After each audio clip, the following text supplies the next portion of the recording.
नमस्कार दोस्तों, आप सभी का फिर से स्वागत है। एक बार मैं जगदीश चंद्र जांगिड़ आपके सामने लेकर आया हूँ एक बहुत ही महत्वपूर्ण सेशन। और इस सेशन में हम बात करने वाले इस वन शॉट वीडियो के अंदर वाटर। ऑब्वियसली वाटर की काफी फॉर्म्स हो सकती हैं। फिजिकल ज्योग्राफी के इस सीरीज के अंतर्गत वन शॉट वीडियोस की श्रृंखला में हमने बहुत कुछ जाना है पानी के बारे में। अब हम पानी जो है एटमॉस्फेरिक सर्कुलेशंस के बारे में नहीं जान रहे कि वाटर इन एटमॉस्फेयर हम पढ़ चुके हैं। अब हम पढ़ने वाले हैं वाटर इन द ओशन। किसके बारे में पढ़ने वाले हैं? ओशियंस के अंदर, हमारे महासागरों के अंदर किस तरीके से जो है पानी है आपके पास में। और वहां पे महासागरों के बारे में भी हम तमाम जानकारी लेने वाले हैं कि किस तरीके से जो ओशनिक फ्लोर पे रिलीफ्स बन रखे हैं ना, कि जब वहां पे ओशन में भी तो कुछ स्थलाकृतियां होती हैं, किस तरह की वो स्थलाकृतियां हैं, उनको क्या नाम से जाना जाता है, ठीक है ना।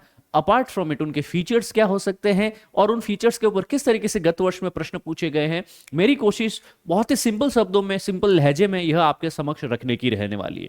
तो आपको क्या करना है, इस क्लास की पीडीएफ को जो है आपके पास में पीडब्ल्यू ऐप से मिलने वाली है, आपको वहां से लेना है। इस पीडीएफ को साथ में रखते हुए इस वीडियो को सुन लीजिए, या पहले वीडियो को सुन लीजिए।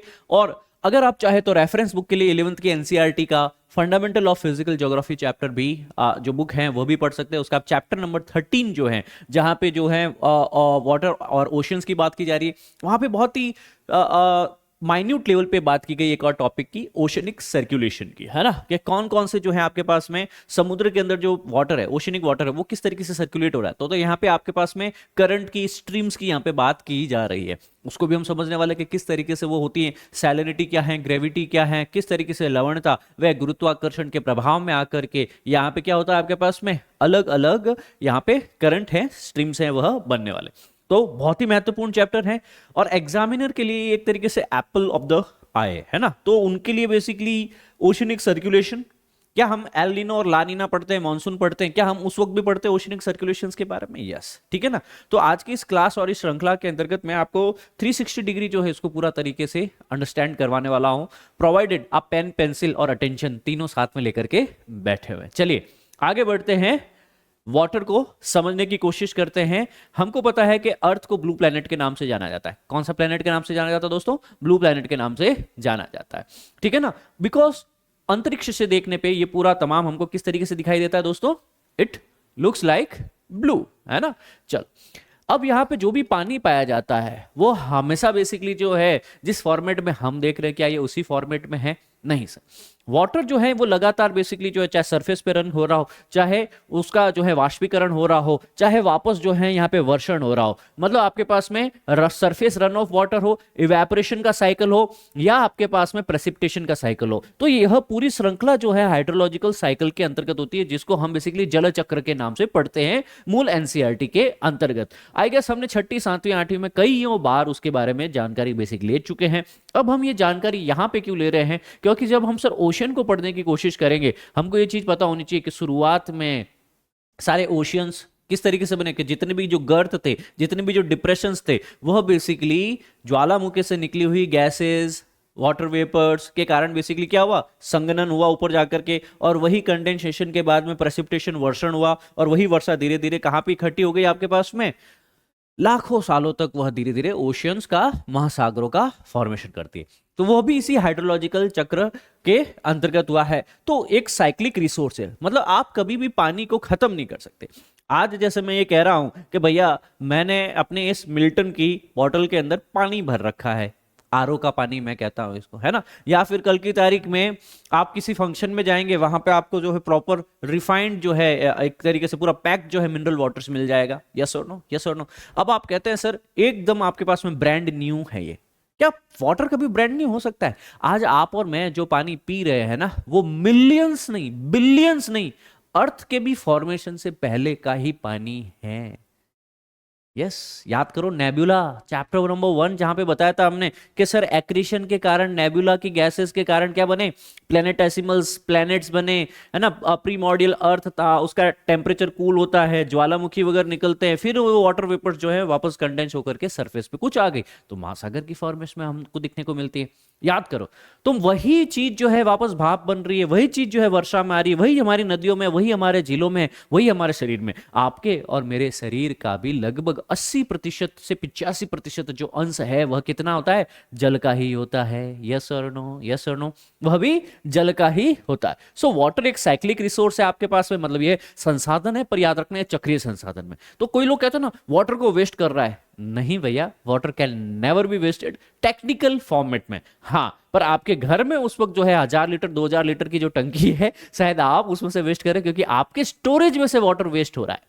तो इस कारण बेसिकली जो है हम कहते हैं जल ही जीवन है, जल संसाधन मंत्रालय अलग से बना दिया हमने। यस और नो, यस और नो। तो यहाँ पे एक बहुत ही महत्वपूर्ण संसाधन है, रिसोर्सेस है। और हम ये भी कहते हैं कि अगले जितने भी डिप्लोमेटिक स्टैंड ऑफ्स होने वाले हैं, अगले जितने भी आपके पास में जो पॉलिटिकल या बॉर्डर स्टैंड ऑफ्स होने वाले हैं, रिसोर्सेस की फाइटिंग होने वाली है, वह अभी फ्यूल के लिए चल रही है, जैसे पावर के लिए चल रही है। फ्यूचर में यही चीज जो है इसी वाटर के लिए होने वाली है।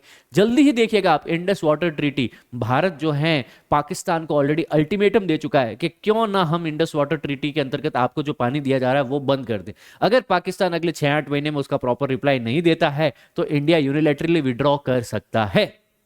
ये सारी चीज है। तो क्या वो वापस एक नई चीज का यहाँ पे जो है एक नए फ्रिक्शन पॉइंट को क्लियर किया जाएगा? Yes, there can be some new friction point that can be created. तो हमको यहाँ पे क्या समझने की कोशिश करना है कि सर जो वाटर है हमारा एक साइक्लिक रिसोर्स है, एंड इट अंडरगोज, है ना, it also undergoes a cycle from ocean to land and land to ocean. तो यह भूमि से महासागर तक और महासागर से भूमि तक लगभग एक चक्र के रूप में घूमता है। यस और नो, यह एक साइक्लिकल फॉर्मेट में घूमता है।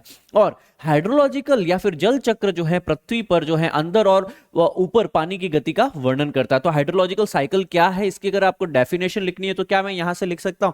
हाइड्रोलॉजिकल साइकिल किसको डिस्क्राइब करता है कि ये सर पानी की मूवमेंट को बताता है, पानी की गति को दर्शाता है in and above the earth, के पृथ्वी के अंदर कैसे घूम रहा है, क्या कुछ भूमिगत भी पानी मूवमेंट हो रहा होता है। याद करो, मैंने पिछली क्लास में आपको वर्णित किया था यहां पे जिस स्थलाकृतों के बारे में हमने जब सीखा था, तब हमने कास्ट टोपोग्राफी के बारे में सीखा था, KARST, कास्ट टोपोग्राफी, कि सर भूमिगत जल के द्वारा भी कई तरह की जो है डिपोजिशनल और कई तरह की जो है एरोजनल स्ट्रक्चर्स बनती है ना, स्टेलेक्टाइट, स्टेलेग्माइट, है ना, एटसेट्रा एटसेट्रा, हमने वहां पे पढ़ने की कोशिश की थी। तो यहां पे भूमिगत भी तो बेसिकली पानी है ना। तो पानी अंडरग्राउंड और ऑन द ग्राउंड किस तरीके से फ्लो हो रहा है और किस तरीके से वो जमीन से समुद्र में और समुद्र से जमीन पे आ रहा है, राइट।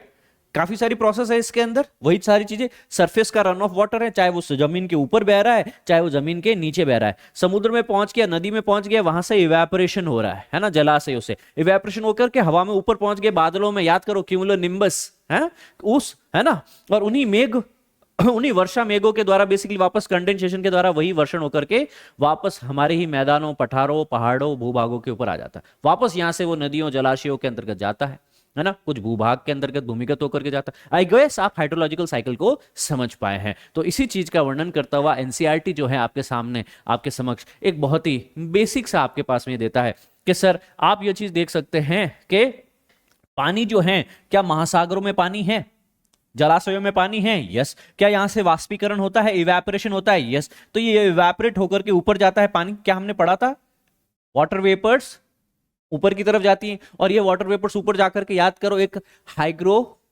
हाइग्रोस्कोपिक न्यूक्लियाई के चारों तरफ कंडेंस हो जाती है, और वो कंडेंसेशन के बाद में क्या हो जाता है आपके पास में, हमने पढ़ा था adiabatic lapse rate. Lapse rate मतलब क्या, ऊंचाई के साथ में तापमान कम, ऊपर जाकर के वो कूल डाउन होना शुरू हो जाती है।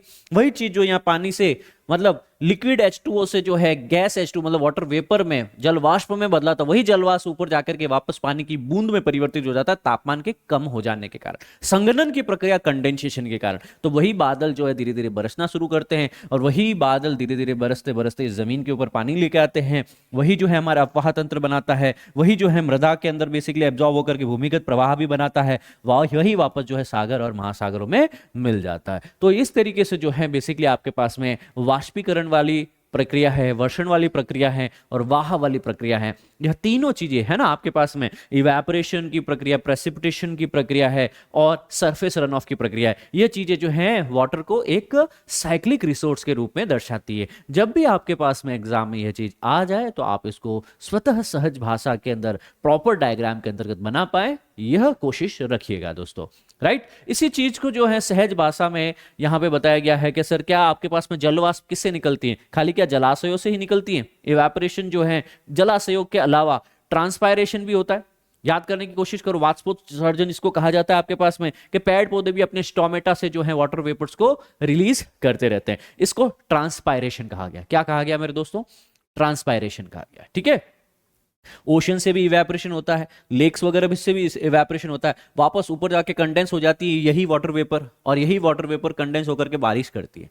क्या ये है आपके पास में टोटल एक हाइड्रोलॉजिकल, या जिसको हम वाटर साइकिल भी कह सकते हैं। अब हम लोग वापस आते हैं कि सर हमको पता है कि पृथ्वी जो है ब्लू प्लैनेट है, मान ली सर आपकी बात। अब हमें यह चीज बताने की कृपया चेष्टा करें कि सर ये जो वाटर साइकिल है आपके पास में, क्या अर्थ के ऊपर जो पानी है वो किस फॉर्मेट में है, कितना कितना कहाँ है, और क्या बीपीएससी, यूपीपीएससी और यूपीएससी इस पे प्रश्न पूछ चुकी है, क्या आरपीएससी इस पे प्रश्न पूछ चुकी है, कैसे प्रश्न पूछे जाते हैं, और क्या यहाँ पे जो है इसके ऊपर नेचर ऑफ द क्वेश्चंस रहने वाला है। तो हमने ये कहा कि जो पृथ्वी की जितनी भी सतह है ना, उस सतह का, सरफेस का लगभग 71% भाग पे जल है। क्या है? पृथ्वी की सतह का, सरफेस का 71% क्या है? वाटर है बच्चा लोग, और लगभग 29% पे ही जो है आपका लैंड है, भूमि है, जमीन है। तो ये चीज तो पहली, सबसे पहले तो ये लिख लीजिए, 2 पॉइंट लिख लीजिए, अर्थ 2 एरो बनाइए और लिख दीजिए वाटर ऑन 71%, लैंड ऑन 29%। एक पॉइंट तो आपके दिमाग में यहां पे आ चुका है। दूसरा आपको यहां पे याद रखना है कि जो भी, अब जो हमने कहा ना कि पृथ्वी के 71% में पूरा पानी ही पानी है, अब जो वो पानी है ना, वो पानी का भी लगभग अगर हम देखेंगे तो 97% जो जल है वह महासागरों में और समुद्रों में है। मतलब द सीज एंड ओशियंस, किसमें है? सीज एंड ओशियंस, समुद्रों और महासागर। महासागर मतलब ओशियंस, है ना, याद रखेंगे। अंडमान इज अ सी, है ना, अरेबियन सी, है ना, ऐसे ही बेसिकली इन सबको मिला करके इंडियन ओशियन, है ना। तो काफी सारी वाटर बॉडीज, जो बड़ी वाटर बॉडीज होती हैं उनको सी कह सकते हैं हम लोग, वो सारी मिलकर के ओशियंस बना लेती हैं, राइट। अच्छा, यह सब जो है आपके पास में लगभग 97% तो महासागरों में है, और हमको पता होना चाहिए महासागर हो, चाहे समुद्र हो, चाहे सी हो, चाहे ओशियन हो, दोनों में खारा पानी होता है। कैसा पानी होता है? खारा पानी। तो 97% जो जल है ना बच्चा लोग, वो कैसा है आपके पास में? सलाइन वाटर है। कैसा है? Saline water. अब बाकी कितना बचा? बाकी कितना बचा? 3%। अच्छा, इस 3% के बाद में आ जाता है आपके पास में 2.5% जो है वो क्या है आपके पास में? 2.5% जो है वो क्या है? Fresh water. क्या है? फ्रेश वाटर है ना। अच्छा, फ्रेश वाटर कहां पे रहेगा आपके पास में? याद करो, बारिश का पानी इवेपोरेशन होगा, वो नमक तो पीछे ही रह जाता है ना। याद करो, सांबर लेक के अंदर बेसिकली जो है नमक जो है नीचे सरफेस के ऊपर रह जाता है, पीछे बच क्या जाता है हमारे पास में, है ना, कि वाटर वेपर है वो ऊपर की तरफ चली गई, मतलब प्योर पानी ऊपर की तरफ चल गया, H2O वाटर वेपर की फॉर्मेट में ऊपर की तरफ उठ गया, वापस कहीं जाकर के वह वर्षण के रूप में आ गया। अच्छा, पहाड़ी के ऊपर एल्टीट्यूड में अगर ठंडे एरिया में गया तो वहां पे वो बर्फबारी स्नो के रूप में, ग्लेशिएशन के रूप में गिरा, अदरवाइज H2O लिक्विड फॉर्मेट में गिरा, प्रेसिपिटेशन वर्षा की फॉर्मेट में गिरा। तो यहां पे एक तो होंगे ग्लेशियर्स जिसको हम आइस कैप्स कहते हैं, ठीक है ना। तो आपने कहा कि सर 2.5% ही है फ्रेश वाटर, इस 2.5% का भी 75% बेसिकली क्या है? ग्लेशियर्स और स्नो कैप्स, आइस कैप्स के रूप में। क्या हमको पता है? आर्कटिक, एंटार्क्टिक, क्या हमको पता है? बड़े बड़े ग्लेशियर्स, है ना, जो हिमालयस के अंदर है, जो कई आपके पास में एल्प्स के अंदर हैं, जो आपके पास में जितनी भी बड़ी बड़ी माउंटेन रेंजेस है ना, जो बेसिकली बहुत ही हाइट में, एलिवेशन में, याद करो क्या बताया? ऊंचाई के साथ तापमान कम होता है, पर एक ऊंचाई के बाद में तो तापमान इतना कम हो जाएगा कि वहां पे पानी भी जो है वो सॉलिड फॉर्मेट में, ठोस अवस्था में, मतलब बर्फ के रूप में देखने को मिलेगा। तो वो आइस के रूप में देखने को मिलता है, वहां पे आइस कैप्स कह सकते हैं, ग्लेशियर्स की फॉर्मेट हो सकते हैं। ग्लेशियर्स क्या है? वही आइस कैप्स। जब आइस कैप्स क्या हुआ कि पूरा का पूरा जो एरिया है, जैसे ये लैंड है, इस लैंड के ऊपर पूरा का पूरा पानी, मतलब स्नोफॉल हुआ एक बार, फिर दूसरी बार, फिर तीसरी बार, तो पूरा का पूरा जो है लगभग 5, 10, 15, 20, 25, 30 मीटर, या फिर कई एरिया में 200, 300 मीटर का पूरा क्या है? बर्फ हजारों सालों से, सैकड़ों सालों से जम रहा है लगातार। तो पूरा वो आइस से कैप है। कैप मतलब क्या हुआ? ढका हुआ। अपन क्या कहते हैं? ये इस वाटर बॉटल का क्या है? कैप है। तो आइस कैप्स का क्या मतलब हुआ? कि सर ये जो जमीन है इसके ऊपर पूरा का पूरा कैपिंग, इसके ऊपर कवरिंग हो चुकी है पूरी तरीके से आइस, जिसको हिम आच्छादित क्षेत्र भी कहा जाता है हिंदी के अंदर, आइस कैप्स इसको कहा जाता है ना। तो दुनिया के अंदर जितना भी फ्रेश वाटर है उसका 75% तो ग्लेशियर्स, और सोचो इसलिए हम लोग परेशान हैं, ग्लेशियर्स पिघल रहे हैं, बहुत जल्दी पिघल रहे हैं, क्लाइमेट वार्मिंग हो रही है। तो क्यों परेशान है?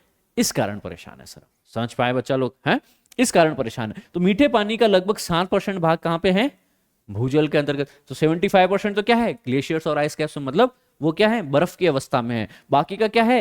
अंडरग्राउंड। अंडरग्राउंड भी हमको कैसा पानी मिलता है? फ्रेश वाटर मिल रहा है। कारण कारण क्या है? क्योंकि जब मिट्टी से वो सारी चीजें नीचे जाती है तो परकोलेट होते होते इतना फिल्टर हो जाती है कि उसके लवण ववण सब साइड में हो जाते हैं। तो ये भूजल भी बेसिकली क्या है? मीठे पानी का ही होता है। और मीठे पानी के ग्लेशियर्स, भूजल और बर्फ, बर्फ की झीलें, मिट्टी, नमी आदि और वायुमंडल और नदियों आदि में पाया जाता है। Fresh water glaciers ground water में होगा, स्नो लेक्स में होगा, सॉइल मॉइस्चर में होगा, एटमॉस्फेयर में भी जो पानी होता है क्या वो भी फ्रेश ही होता है? यस और नो, है ना? रिवर्स में भी होता है। तो ये सारे फ्रेश वाटर के सोर्सेज हुए, जिसमें हमने कहा कि दुनिया का 2.5% वाटर ही जो है वो सिर्फ क्या है? पीने योग्य है, फ्रेश वाटर है, मीठा पानी। एक और डायग्राम हमारे सामने कई बार आता है ना? अर्थ का जो वाटर है, हमने ये चीज कहा कि लगभग 96.5 मतलब 97% के करीब जो पानी है ना भैया हमारे पास में, वो बेसिकली क्या है? खारा पानी है आपके पास में, ओशियन है, इसके अंदर सलाइन वाटर है ये, ठीक है ना? अच्छा, यहाँ पे 2.5% क्या है? फ्रेश वाटर है, ताजा पानी है आपके पास में। फिर अब हमने ये भी चीज जानी कि सरफेस के, अब जितना भी आपके पास में ये जो कहा ना कि 2.5% जो फ्रेश वाटर है, इस फ्रेश वाटर का भी हमने कहा कि सर काफी सारा भाग, लगभग 2/3 भाग है ना, वो लगभग किसके अंदर है? ग्लेशियर्स, आइस कैप्स के अंदर। फिर कुछ भाग जो है वो किस फॉर्मेट में है आपके पास में? ग्राउंड वाटर के ऊपर, क्या सर? आपके पास में भूमिगत जल है। फिर बच जाता है सरफेस के ऊपर, हमारी नदियां, हमारी झीलें, हमारा तालाब, जितना भी हम और आप यूज कर रहे हैं ना, हम कह रहे हैं पानी वेस्ट कर रहे हो, है वो कितना है? 1.2%। जितनी भी नदियां हैं, जितनी भी झीलें, जितने भी डैम, 1.2%। अब इस 1.2% का भी देखो, कुछ एटमॉस्फेयर में है, कुछ आपके और मेरे जैसे सजीव जीवों के अंदर, लिविंग थिंग्स के अंदर है, कुछ नदियों में है। नदियों में क्या है आपके पास में? इसी सोचने की, फ्रेश वाटर का मात्र 0.5% से नदियां हैं, फ्रेश वाटर का ओनली 0.5%, मतलब 1% भी नहीं, आधे परसेंट से। और हम और आप कहते हैं कि नदियां सूख जाएगी, नदियां वो हो जाएगी। एक ये पॉइंट भी है सर, नदियां जो हैं वो बेसिकली भूमि के बारे में हमें नहीं पता। अभी अफ्रीका के अंदर देखते हैं रिफ्ट वैली, अब सोचो ऐसा कोई गंगा वाले मैदानों के अंदर कोई रिफ्ट वैली क्रिएट हो गई हो तो ये नदियां कहाँ गायब हो जाएगी? हाँ, जमीन कहाँ से ले जाएगी हमें नहीं पता, क्योंकि जिस के ऊपर, गोले के ऊपर हम रह रहे हैं पिछले कई हजारों सालों से, उसके बारे में शायद हमको 0.1% भी जानकारी पूरी नहीं है। हम खाली हैबिटेबल हैं यहाँ पे, इसलिए ये रह पा रहे हैं, क्योंकि हमें इतनी चुनौतियां नहीं मिल रही। चुनौतियां कोरोना की फॉर्मेट में एक चुनौती आई, सब लोग 2 साल अंदर घर में बैठ गए थे। अब हमें नहीं पता कौन सी चुनौती कब कैसे किस फॉर्मेट में आ सकती है। बस हम बता रहे हैं कि 0.5% पानी से भी कम है साफ पानी का, मीठे पानी का, जो नदियां बनाता, पूरी दुनिया की है ये। स्वैम्प और मार्शेज में 2.5% है, ठीक है ना? सॉइल मॉइस्चर में 3.5% है, मतलब जितना पानी हमें बहता दिखता है ना, उससे कई गुना पानी, लगभग 4% के करीब पानी जो है मिट्टी के अंदर मॉइस्चर की फॉर्मेट में ट्रैप है आज भी। सोचने की कोशिश करो, वो सारा क्या है? Fresh water. आई होप ये पूरी सांख्यिकी को आपने लिखा होगा। अब वाटर साइकिल क्या है, किस तरीके से इसके ऊपर प्रश्न बन सकते हैं, हमने ये चीज को जाना और सीखने की कोशिश की। अब हम जानने की कोशिश करते हैं ओशन फ्लोर किस तरीके से बनता है आपके पास में, है ना? महासागर की स्थलाकृति। तो क्या हम यहाँ पे एनसीईआरटी 11th एनसीईआरटी के जो है 2nd, 3rd, 4th चैप्टर को थोड़ा सा अगर हम पढ़ के देखें तो उसके बारे में भी हमने ये जानने सीखने की कोशिश की थी दोस्तों, कि जो हमारे ओशियंस हैं उसके ऊपर जो रिलीफ स्ट्रक्चर हैं, कि उनके ऊपर जो स्थल आकृतियां हैं वो कैसी है ना, वो बेसिकली टेक्टोनिक एक्टिविटी के कारण, वॉल्केनिक के कारण, एरोजन के कारण, डिपोजिशन के कारण है या नहीं है? यस और नो? हर एक चीज इन्हीं चीजों से बनती है। या तो इंटरनल, जैसे इंटरनल क्या चेंज हुआ आपके पास में? टेक्टोनिक एक्टिविटी के प्लेट्स मूव हो रही है ना? वोल्केनिक एक्टिविटी, वोल्केनो फट रहा है ना? एक्सटर्नल क्या हो गया सर? कोई चीज को हटाया जा रहा है, अवक्षेपण किया जा रहा है, इरोजन किया जा रहा है, कहीं पे उसको डिपॉजिट किया जा रहा है ना? कहीं से हटा करके किसी चीज को दूसरी जगह डाल दिया गया, तो उसके कारण भी सारी चीजें हो सकती हैं। तो ओशियन के अंदर भी बेसिकली वही है, इंटरनल और external agents of the changes के कारण कुछ स्ट्रक्चर्स बनती रहेगी। Ocean relief control the motion of the sea water. अच्छा, और ओशियन के अंदर जितने भी जो ये स्ट्रक्चर बनेगी ना, जो भी रिलीफ होंगे, जो भी स्थलाकृतियां होंगी, ऑब्वियसली वो पानी किस तरीके से बहेगा, किस डायरेक्शन में बहेगा, उस सबको कंट्रोल कौन करेगा? यही स्थलाकृतियां कंट्रोल करेगी, उन्हें इन्फ्लुएंस करेगी, उन्हें प्रभावित करने वाली। The bottom relief of the ocean also influence the navigation and the fishing. Obviously goes without saying कि सर किस तरीके से जो है समुद्र का बॉटम स्ट्रक्चर बना हुआ है ना, उस तरीके से बेसिकली वहां पे फिशिंग होगी कि नहीं होगी, वहां पे जीव होंगे कि नहीं होंगे, वहां पे बेसिकली हम लोग नेविगेट कर पाएंगे कि नहीं कर। अच्छा, नेविगेशन का क्या मतलब हुआ आपके पास में? नेविगेशन का मतलब हुआ कि जैसे हम बेसिकली शिपिंग रूट से जा रहे हैं, तो हमको शिपिंग रूट सीधा क्यों नहीं गए, फिर हम ये सीधे लाइन में क्यों नहीं गए?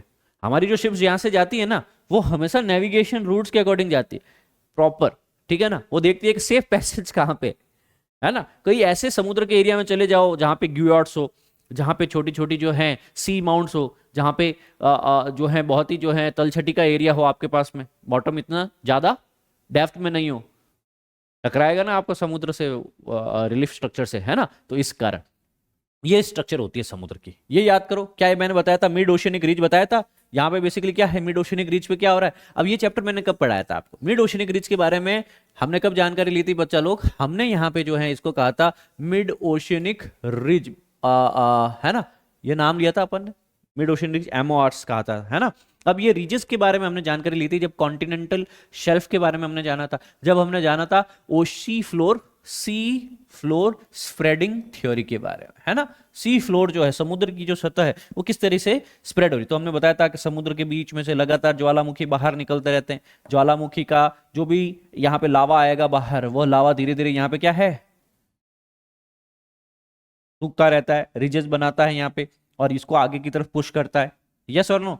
कुछ ज्वालामुखी जो हैं अंदर की तरफ बन सकते हैं, कुछ ज्वालामुखी जो हैं इतने बड़े हो गए कि वो समुद्र के लेवल से, पानी से भी ऊपर उड़ चुके हैं, है ना। उनको हमने क्या नाम दिया था, ग्योट्स नाम दिया था आपके पास में। अच्छा, समुद्र शुरू कहां से हुआ, समुद्र तो यहां से शुरू हुआ ना, यहां से शुरू हुआ ना। इससे पहले क्या है, ओशन से पहले क्या है, कॉन्टिनेंट, क्या है, कॉन्टिनेंट। तो ये क्या है, कॉन्टिनेंट, यहाँ पे आप और हम लोग रह रहे हैं, है ना। यहाँ से समुद्र शुरू हो गया, जिसको हम लोगों ने कहा कि सर ये कोस्टल एरिया, ये बीच एरिया है, हाँ। सब ये जो कॉन्टिनेंट है ये लगातार क्या धीरे धीरे धीरे धीरे ये नीचे की तरफ जा रहा है, हाँ। फिर हमने ये चीज देखने की कोशिश की, ये क्या है, ये सेल्फ है, क्या है, सेल्फ। फिर अचानक हमने देखा कि सर समुद्र तो बहुत गहरा है, समुद्र तो बहुत गहरा है, तो अचानक से ये बेसिकली क्या करना है, एक तरीके से स्लोप लेने लग जाता है, क्या लेने लग जाता है, स्लोप लेने लग जाता है। इसको हमने क्या कह दिया फिर, कॉन्टिनेंटल स्लोप नाम दे दिया। सर एक तक तो बेसिकली समुद्र जो है हमको यूं सीधी स्ट्रक्चर दिखाई दे रही है, और एक के बाद में कॉन्टिनेंट लगातार बेसिकली क्या देख रहा है अपन को, स्लोप ले रहा है। और इस स्लोप के बाद में बेसिकली क्या है आपके पास में, यहाँ पे ओशियन का फ्लोर है, ओशियन फ्लोर है, जिसको एबिस्मल फ्लोर भी कहा जाता है। क्या कहा जाता है अंग्रेजी में, एबिस्मल फ्लोर, ठीक है ना। और हिंदी वाले इसको रसातल पढ़ते हैं, क्या पढ़ते हैं, ये रसातल आ गया आपके पास में। तो यह वही कॉन्टिनेंट का भाग है, ओशन तो यहां से शुरू हो रहा है। तो यहाँ पे कॉन्टिनेंटल स्लोप हो चाहे कॉन्टिनेंटल सेल्फ हो, ये दोनों ही कॉन्टिनेंट के भाग होते हैं, ये याद रखना, जो समुद्र के अंदर डूबे होते हैं। क्या है, ओशन वाटर जो है इनको इनंडेट कर देता है, भाषा में हिंदी में कहूं तो डुबा देता है। तो तुम ये मत सोचना कि ओशन यहां से शुरू हो गया, ओशन यहां से शुरू हो रहा है ना, एबिस्मल प्लेन के आगे, याद रहेगा, है। प्रश्न पूछ लिया था यूपीएससी में, which of the following is not relief structure of ocean, निम्न में से कौन सा समुद्र तल की स्थलाकृति नहीं है, और उसमें से दे दिया कॉन्टिनेंटल सेल्फ, कॉन्टिनेंटल सेल्फ दे दिया, और फिर एक दे दिया volcanic island, guyots, mid oceanic ridge. तो उसमें आंसर था कॉन्टिनेंटल सेल्फ, क्योंकि सबको पता था, सबको लग रहा था कॉन्टिनेंटल सेल्फ तो बेसिकली क्या होता है, समुद्र के अंदर ही होता है। तो सब बोल रहे यार चारों ऑप्शन सही कैसे हो सकते हैं, पर उसमें यह था कि बेसिकली इसमें टेक ये था, continental self is not part of the ocean का रिलीफ, है ना। ओशन तो यहां से शुरू हुआ, ओशन तो यहां से शुरू हुआ। तो मिड ओशियनिक रीजेस हैं, जितने भी माउंटेन्स बन रही हैं, जितनी भी स्थलाकृतियां इसके बीच में बनेगी ना, वाह, समझ में आई। चलिए आइए इसके बारे में बेसिक जानकारी लेना शुरू करते हैं। तो एनसीईआरटी में भी बहुत ही अच्छा बनाया गया है इसमें डायग्राम कि सर ये महाद्वीपीय शेल्फ है, ये महाद्वीप का ही भाग है, ठीक है ना। यहाँ पे शेल्फ विभाग इसको कहा गया, यह है महासागरीय गर्त है यहाँ पे आपके पास में, यह आपके पास में भूपर्पट्टी लैंड हो गया आपके पास में, यह है महाद्वीपीय ढाल मतलब कॉन्टिनेंटल स्लोप। तो एक तो क्या है शेल्फ और फिर क्या है स्लोप, समझ में आया, सेल्फ एंड स्लोप, ठीक है ना, याद रहेगा। चलो शाबाश। अच्छा, गंभीर समुद्र खाई, यहाँ पे बेसिकली क्या हो सकती है आपके पास में, कॉन्टिनेंटल, इसको क्या कहते हैं, रिजेस हम कह सकते हैं, ट्रेंचेस हम लोग कह सकते हैं आपके पास में। तो यहाँ पे ये पूरा बेसिन वाला एरिया हो गया, वीतलीय मैदान हो गया, एबिस्मल प्लेन्स हो गया आपके पास में, वीतलीय पहाड़ियां भी यहाँ पे हो सकती हैं, वही चीजें इरोजन के कारण। अच्छा, यहाँ पे भी क्या हो सकती है आपके पास में, प्लेट्स के कंप्रेशन के कारण, प्लेट्स के कंप्रेशन और टेंशन फोर्स के कारण क्या अलग अलग तरह की स्थलाकृतियां पैदा हो सकती है, पहाड़ियां यहाँ भी हो सकती है। कोई जरूरी थोड़ी कि प्लेट टेक्टोनिक जो है वो बेसिकली जो है लैंड के ऊपर ही, महाद्वीपों के ऊपर ही जो है हिमालय का फॉर्मेशन, पहाड़ों का फॉर्मेशन करेगी। क्या वो समुद्र के तल के अंदर भी कहीं ना कहीं फॉर्मेशन कर सकती है, कर सकती है सर, हाँ। अच्छा, क्या यहाँ पे इस तरह की पहाड़ियां वहां पे हो सकती है, कुछ पहाड़ियां छोटी होगी समुद्र के नीचे होगी, कुछ पहाड़ियां ऊपर तक आ जाएगी, ऊपर तक आ जाएगी तो हम लोग उसको क्या कहना शुरू कर देंगे, हम लोग उसको आइलैंड कहेंगे। पानी के बीच में अचानक से एक आइलैंड जहाँ पे लोग रहते हैं, जहाँ पे पहाड़ है, जहाँ पे पेड़ पौधे हैं, हाँ, वो आइलैंड है, वो द्वीप समूह है ना। वो है क्या एग्जैक्टली, एक पहाड़ी है जो सी लेवल से ऊपर है, अच्छा, अगर ये सी लेवल के नीचे है तो इसको सी माउंट्स कह देंगे। क्या कह देंगे? समुद्र के पानी से नीचे ये माउंट है। मतलब कोशिश किया पर इतना लावा नहीं था, इतनी वॉल्केनिक एक्टिविटी या इतनी टेक्टोनिक एक्टिविटी नहीं थी कि वह माउंटेन ऊपर आ जाए समुद्र के, है ना। तो वो समुद्र के नीचे ही है। इसलिए हम लोग कहते हैं कि सर नेविगेशन ढंग से करना चाहिए। अब पता चले तुमको लग रहा है कि एक बार पानी गहरा है, थोड़ा आगे गए 200-300 मीटर और पता चले वहां सी माउंट था, ठोक दिए समुद्र अंदर जा करके अपना शिप, है ना, तो निकल लिए फिर, है ना। फिर तुम्हारे साथ में भी क्या हो जाएगा, याद करो कौन सी टाइटैनिक मूवी। हाँ, तो लाला जी गिरे धड़ाम पानी के अंदर गए, बोले क्या हुआ कि सी माउंट से टकरा गए थे सर, ग्योट से टकरा गए थे, ठीक है ना। अच्छा, टाइटैनिक किससे टकराया था? ग्लेशियर्स से। वो किससे टकराया था? आइसबर्ग से। ग्लेशियर्स के आइसबर्ग जो होते हैं छोटे छोटे टुकड़े तैरते हुए, उनसे टकराया था वो, ठीक है। चलो, ये चीज याद रखेंगे। फिर यहां पे ये है मध्य भाग के अंदर। मध्य भाग के अंदर क्या हो सकता है आपके पास में? मध्य महासागरीय कटक, जिसको हम लोग कह सकते हैं मिड ओशियनिक रिज, MOR कहते हैं इसको, मिड ओशियनिक रिजेस। रिजेस को हिंदी वाले बच्चे कटक लिखेंगे। क्या लिखेंगे? कटक, ठीक है। अच्छा, यहां पे हमने देखने की कोशिश की है कि सर यहां पे जो है ये रिफ्ट यहां पे क्रिएट हो सकती है, रिफ्ट भी क्रिएट हो सकती है। अच्छा, रिफ्ट क्यों क्रिएट होती है आपके पास में? हमने ये चीज देखने की कोशिश की कि सर जब बेसिकली जो है कॉन्टिनेंटल प्लेट और ओशनिक प्लेट होती है ना, भारी वाले कौन है? कॉन्टिनेंटल प्लेट, है ना, तो वह नीचे की तरफ डूबना शुरू हो जाती है, तो यहाँ पे रिजेस भी क्रिएट हो सकती हैं इस तरीके का, यह भी याद रख सकते हैं हम लोग। अब आते हैं हम लोग मेजर रिलीफ फीचर्स कौन कौन से हैं उनको थोड़ा सा देख लेते हैं। संक्षिप्त के अंतर्गत आप लोग साथ साथ में नोट्स बनाते हुए चलेंगे। सो यहाँ पे हम लोग सबसे पहले ओशन के फ्लोर को डिवाइड करते हैं, अलग अलग विभागों में तोड़ने की कोशिश करते हैं। तो जो मेजर यहाँ पे स्थलाकृतियां बनेगी, ओशन फीचर्स है ना ओशन के अंदर, वो कौन कौन सी है? सबसे पहला पॉइंट आप लिखेंगे कॉन्टिनेंटल शेल्फ। क्या भाग लिखेंगे आपके पास में? महाद्वीपीय शेल्फ। अच्छा, इस महाद्वीपीय शेल्फ में क्या होगा आपके पास में? यह एक तरीके से पूरा फ्लैट नहीं है ना, इसका हल्का सा 4 डिग्री का बेसिकली क्या होगा, ये एग्जैक्टली 0 डिग्री का एंगल नहीं है, ये कितने 4 डिग्री का 4 डिग्री का एंगल बनाएगा। मतलब धीरे धीरे ढलान में, क्या है ये? धीरे धीरे ढलान बना रहा है, एक स्लोप बना रहा है, धीरे धीरे ढलान बना रहा है। ग्रेडियंट होगा 1% और लेस, सी वर्ड, है ना। अच्छा, सेल्फ का होगा 1%, सेल्फ का होगा 1% और स्लोप का होगा 4%, ये याद रख लेना, ठीक है ना। Extension of the continental plate, continental shelves cover 7.5% of the total areas of the oceans. तो जितने भी ओशियंस है ना, उसका टोटल पूरे दुनिया में 7.5% भाग तो क्या है? कॉन्टिनेंटल शेल्फ्स ही हैं आपके पास में। तो यहां पे क्या होगा? शैलो सीज होगा, गर्ल्स होगी, they are along the continental shelves only. तो shelfs typically end at the very steep slope, और उसको हम लोग कहते हैं शेल्फ ब्रेक। तो जैसे जैसे यहां पे तो बेसिकली क्या है हमारा, हम लोग रह रहे हैं, तो यहां से कॉन्टिनेंटल शेल्फ है 1 डिग्री का, क्या है बच्चा? ये एंगल है, 1 डिग्री का एंगल है। हमने कहा कि पूरी दुनिया के जितने भी महासागर है उसका 7.5% इसी कॉन्टिनेंटल शेल्फ के ऊपर है। जितने भी हमको गल्फ देखने को मिलेंगे, हैं क्या, जितने भी सीज देखने को मिलेंगे वो सब क्या है? कॉन्टिनेंटल शेल्फ पे ही देखने को मिलेंगे। पर अचानक से ही एक स्टीप स्लोप आ जाता है, फिर यहाँ पे जो स्लोप जो है वो स्टीप स्लोप आ जाता है। उस स्टीप स्लोप को हम लोग क्या कहते हैं? उस स्टीप स्लोप को हम लोग क्या कहते हैं? ये वाला पॉइंट, इस पॉइंट को हम लोग क्या कहेंगे आपके पास में? Shelf break. क्या कहेंगे कि सर यहां तक आता था, जो शेल्फ था, एक डिग्री का एंगल जो था वो एकदम ब्रेक हो गया और अचानक से एंगल ज्यादा हो गया, है ना। अब अचानक देखो, समुद्र में कई बार क्या होता है, हम जिस समुद्र की नहरों बीच के आसपास में नहा रहे होते हैं, खेल रहे होते हैं, कूद रहे होते हैं ना, ज्यादा ज्यादा 50-100 मीटर, उससे और अंदर चले जाओ 200-300 मीटर के बाद में समुद्र, जो अभी मैं कह रहा हूँ ना 1 डिग्री एंगल, बहुत जबरदस्त एंगल होता है, अचानक से नीचे सब कुछ, है ना। ऐसा लगता है तुम कोई खाई में गिर गए, और उसी के अंदर लोग जो है मर जाते हैं, इसी कॉन्टिनेंटल शेल्फ पे ही लोग मर जाते हैं डूब करके। भूल जाओ इसके आगे शेल्फ ब्रेक के आगे जाने का, शेल्फ ब्रेक के आगे जाकर ना पूरा डीप ओशियन है ना। तो वहां पे फिर प्रोफेशनल्स ही है ना, जो नेवी के लोग होते हैं, मर्चेंट नेवी के लोग होते हैं, प्रोफेशनल जो सोल्जर्स होते हैं, है ना, जो ट्रेंड है, वही लोग सरवाइव कर पाते हैं, अदरवाइज तो टाटा बाय बाय। चलो, ये चीजें समझ में आ गई, शेल्फ ब्रेक समझ में आ गया आपको। ये हमारा कॉन्टिनेंट है, हाँ? इस कॉन्टिनेंट का लैंडमास जो है यह क्या है? शेल्फ है ना। ये शेल्फ का यहाँ से स्लोप शुरू हो गया है, ये पॉइंट जहां से स्लोप शुरू हुआ है इसको क्या बोला? शेल्फ ब्रेक का, है। इसको कॉन्टिनेंटल राइज भी कहते हैं। क्या कहते हैं? शेल्फ ब्रेक या कॉन्टिनेंटल राइज पॉइंट भी कहते हैं, है ना। अच्छा, यहाँ पे भी आज बेसिकली क्या है आपके पास में, क्या हमने पढ़ा था? 2 प्लेट्स बाउंड्री के बीच में एक ट्रेंच पाई जाएगी, एक खाई पाई जाएगी, यस और नो। यहां से अब बेसिकली इस ट्रेंच के इधर जो है अबिस्मल प्लेन शुरू हो जाएगा, यह है एक्चुअली ओशनिक क्रस्ट के ऊपर। ये हमने पढ़ा था, मिड ओशनिक जोन है आपके पास में, मिड ओशनिक जोन है, जोन ऑफ डाइवर्जेंस है। अगर ये समुद्र से ऊपर आ गया तो आइलैंड बनाएगा, समुद्र के नीचे है तो ग्योट्स बना देगा, सी माउंट्स वगैरह बना देगा। वापस देखने की कोशिश करो, ये सी माउंट है, देखो छोटा सा माउंटेन बनाया हुआ है यहाँ पे, है ना, मिड ओशनिक रिज के आसपास में हो सकते हैं, ज्यादा ऊपर है तो ग्यूआर्ट्स हो गया। अच्छा, सी माउंट और ग्यूआर्ट्स में फर्क क्या है? सी माउंट तो बेसिकली इसी तरीके से होगी, परंतु ग्यूआर्ट्स बेसिकली क्या होंगे? फ्लैट होंगे, ऊपर से क्या है? चपटे। जैसे हमारे यहाँ पे हम लोग कहते हैं पठार, प्लेट्यू, है ना। समुद्र के अंदर अगर कोई फ्लैट टेबल लैंड मिल जाए आपको तो आप क्या कहोगे? सर ये क्या है? ग्यूआर्ट्स है। क्या है? हाँ, सी माउंट्स, है ना, सी माउंट्स और ग्यूआर्ट्स। आइलैंड्स याद रखेंगे, फिर अगेन स्लोप, फिर अगेन शेल्फ, है ना, ये वाला पॉइंट। कॉन्टिनेंटल शेल्फ ब्रेक या कॉन्टिनेंटल शेल्फ राइज भी इसको कहा जा सकता है। ठीक है, याद रखेंगे इतना सा। क्या ये स्ट्रक्चर हम लोग बहुत अच्छे से बना सकते हैं?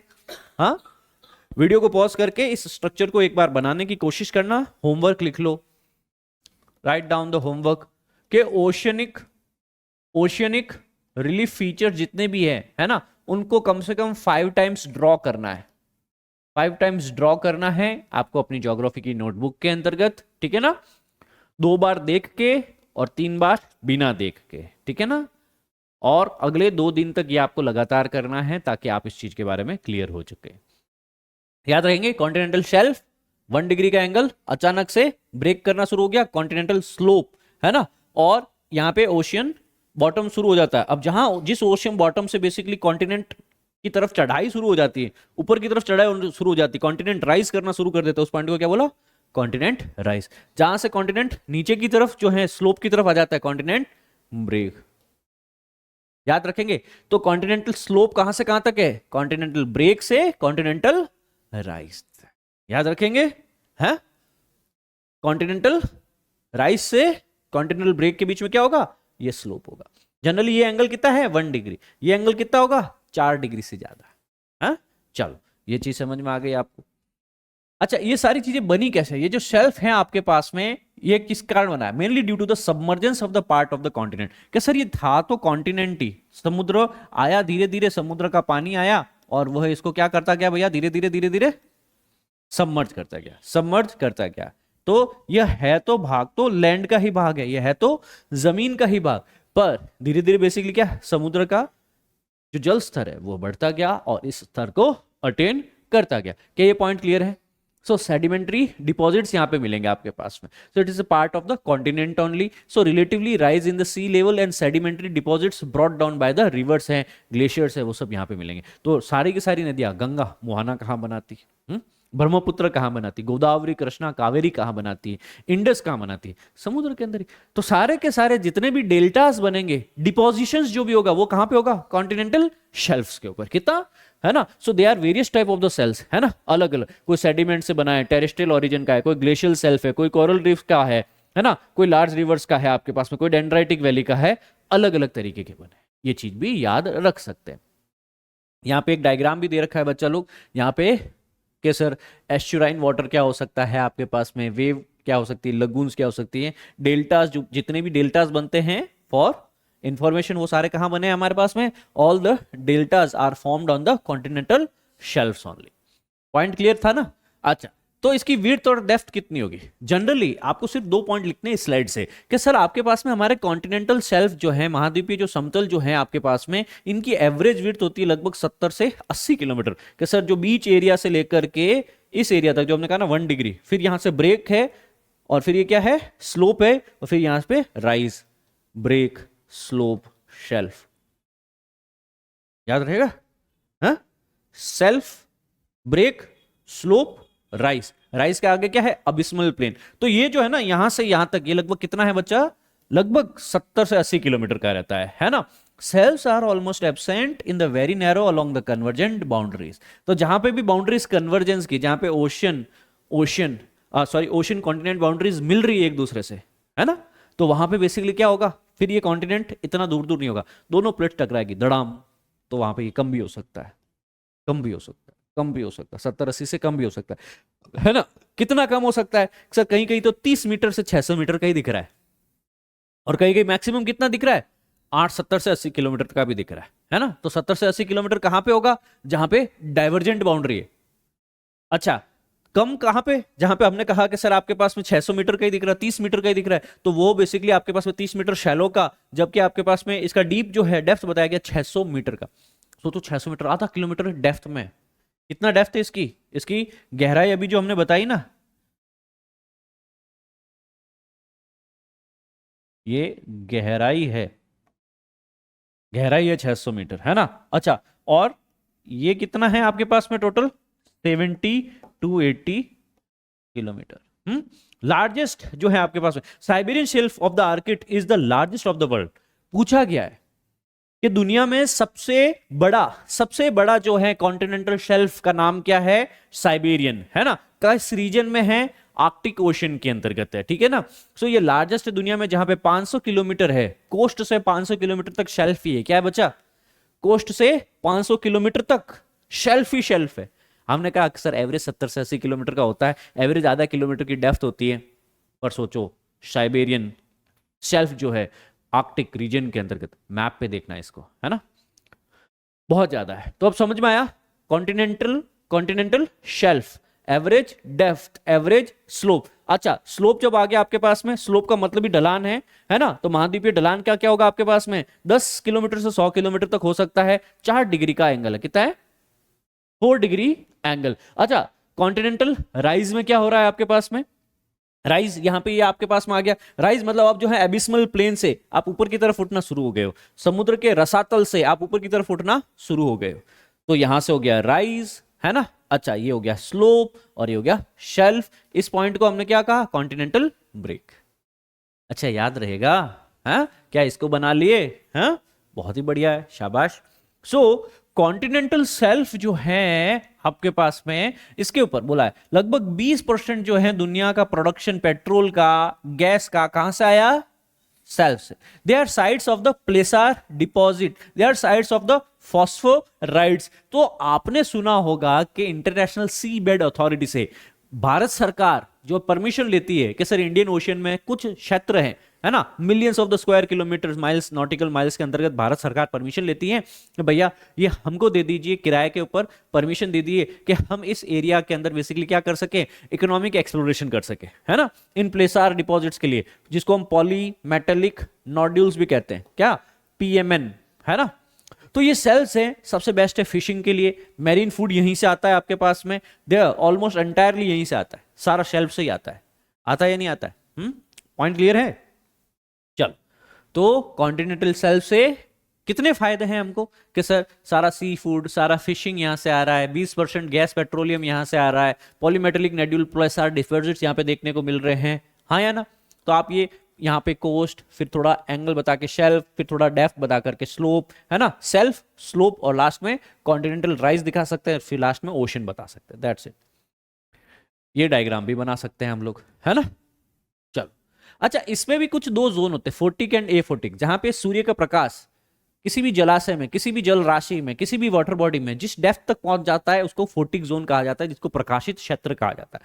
जिस जोन तक नहीं पहुंच जाता है उसको अफोर्टिक जोन कहते हैं, अप्रकाशित जोन भी कहा जाता है, ठीक है ना। जनरली हमने ये चीज देखने की कोशिश की थी कि सर कॉन्टिनेंटल शेल्फ्स है ना आपके पास में, कॉन्टिनेंटल शेल्फ जो है सिर्फ वही जो है आपके पास में क्या होते हैं आपके पास में, इसमें से भी हाँ लगभग आपके पास में फोर्टिक जोन होता है। अब जैसे इसमें नीचे नीचे जाऊंगा तो पैलेजिक जोन, अफोर्टिक जोन यहाँ पे आना शुरू हो जाएगा। अबिस्मल प्लेन्स तक तो लाइट्स पहुंचती नहीं है लाइट वहां पे, ठीक है। याद रखेंगे फोर्टिक एंड अफोर्टिक जोन।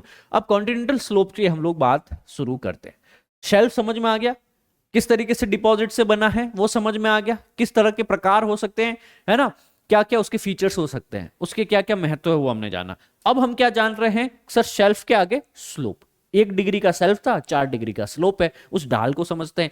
सो जो ग्रेडियंट बन रहा है यहाँ पे, एक स्लोप सा बन रहा है रीजन के अंदर, वो वेरी करता है। किसी किसी क्षेत्र में 2% है, किसी क्षेत्र में 5% है। जैसे साइबेरियन वाले क्षेत्र के अंदर बेसिकली जो है लगभग 2% है, बाकी इंडियन ओशन वाले क्षेत्र के अंतर्गत है 4%, 5% ये करीबी है स्लोप ऑफ द रीजन, है ना। अच्छा, यहाँ पे जो इसकी डेप्थ रहेगी वो सिर्फ 200 से 300 मीटर के आसपास की रहने वाली है, इससे ज्यादा गहरा नहीं होगा। कॉन्टिनेंटल स्लोप कनेक्ट करता है शेल्फ को ओशन के बेसिन के साथ में। सेल्फ को, ये जो सेल्फ कॉन्टिनेंटल शेल्फ जो था उसको ओशियन बेसिन के साथ में कनेक्ट करता है कॉन्टिनेंटल स्लोप। यहां पे है सेल्फ है और यह स्लोप है, याद रखेंगे। Can we remember? तो ये चीज समझ में आ गई। The continental slope boundary indicates the end of the continent. अच्छा, जहां पे ये कॉन्टिनेंटल स्लोप का बाउंड्री एंड हो जाएगा सर, यहां पे कॉन्टिनेंट खत्म हो चुका है, कॉन्टिनेंट खत्म हो चुका है हमारा।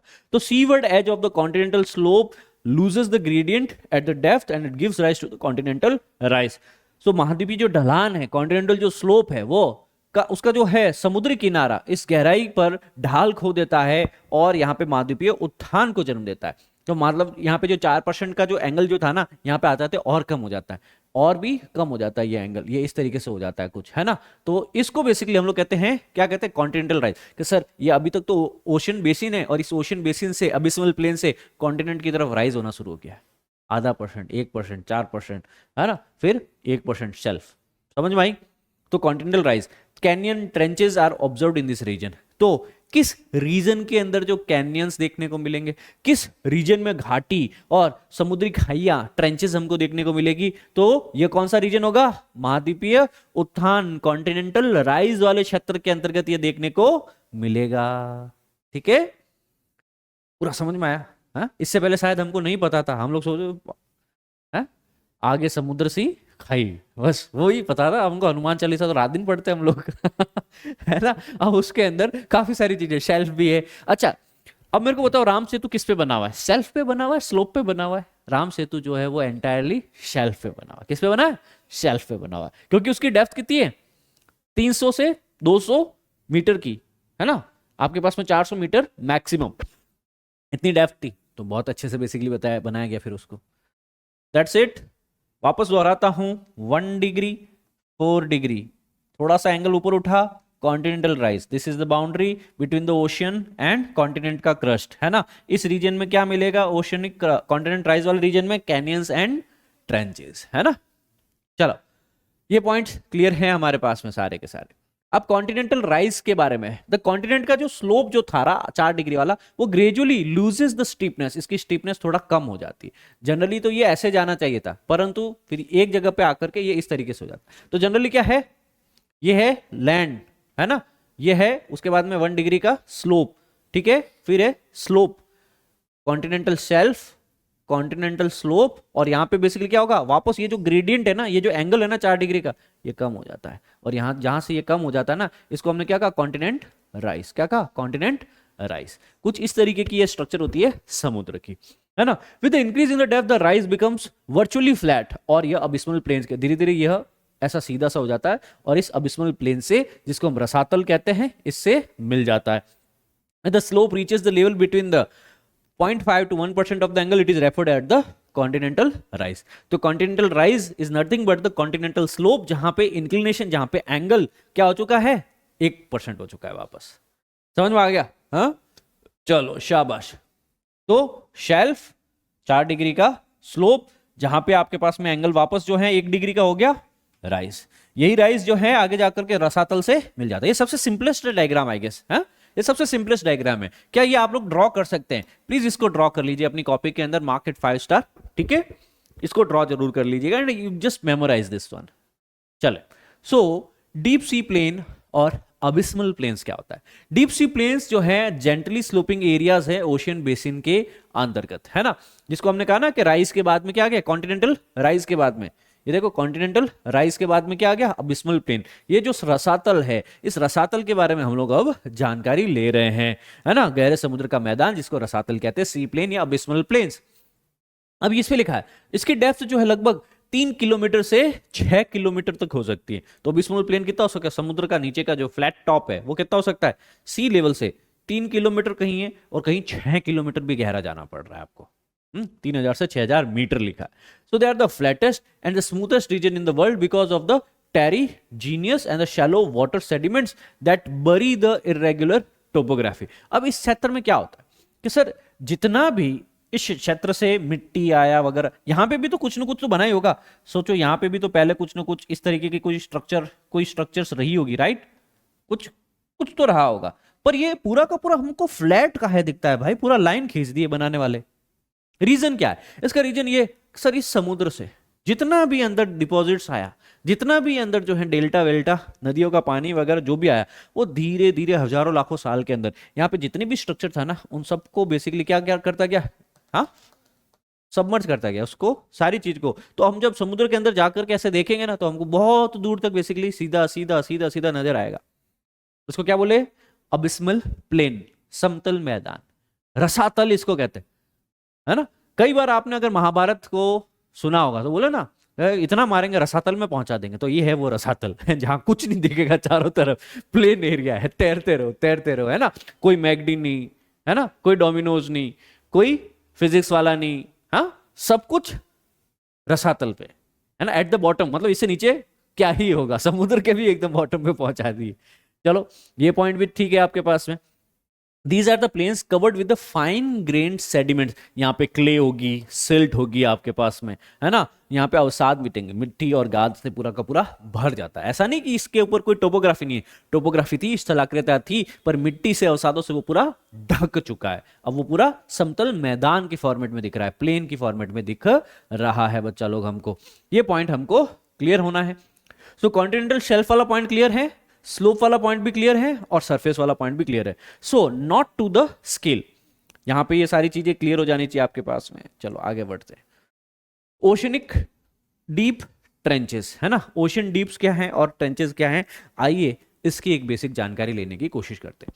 तो ट्रेंचेस जो है आपके पास में रिलेटिवली जो है स्टीप साइडेड होती हैं, आपके पास में नैरो बेसिन डिप्रेशन है। डिप्रेशन का क्या मतलब हो गया, आपके पास में घाटियां हैं, खड्डा है, डिप्रेशन है ना। एक तरफ क्या है आपके पास में ओशियनिक प्लेट है, और एक तरफ क्या है आपके पास में कॉन्टिनेंटल प्लेट है ना। अब कॉन्टिनेंटल प्लेट जो है वो इसके नीचे क्या कर जा रही है, सबमर्ज हो जाती है। कॉन्टिनेंटल प्लेट्स हैवी है, याद करो, ग्रेनाइटिक है, वो नीचे चली जाती है। यस और नो, क्या ओशन चला जाता है, ओशन जाता है या कॉन्टिनेंटल जाता है, ओशन जाता है।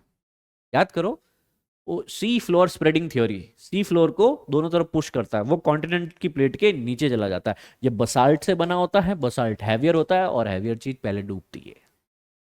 काहे भूल जा रहे हो इसे, हाँ, नाक कटवाओगे हमारी। चलो याद रखो, याद रखो, याद रखो, याद रखो इसको, है ना।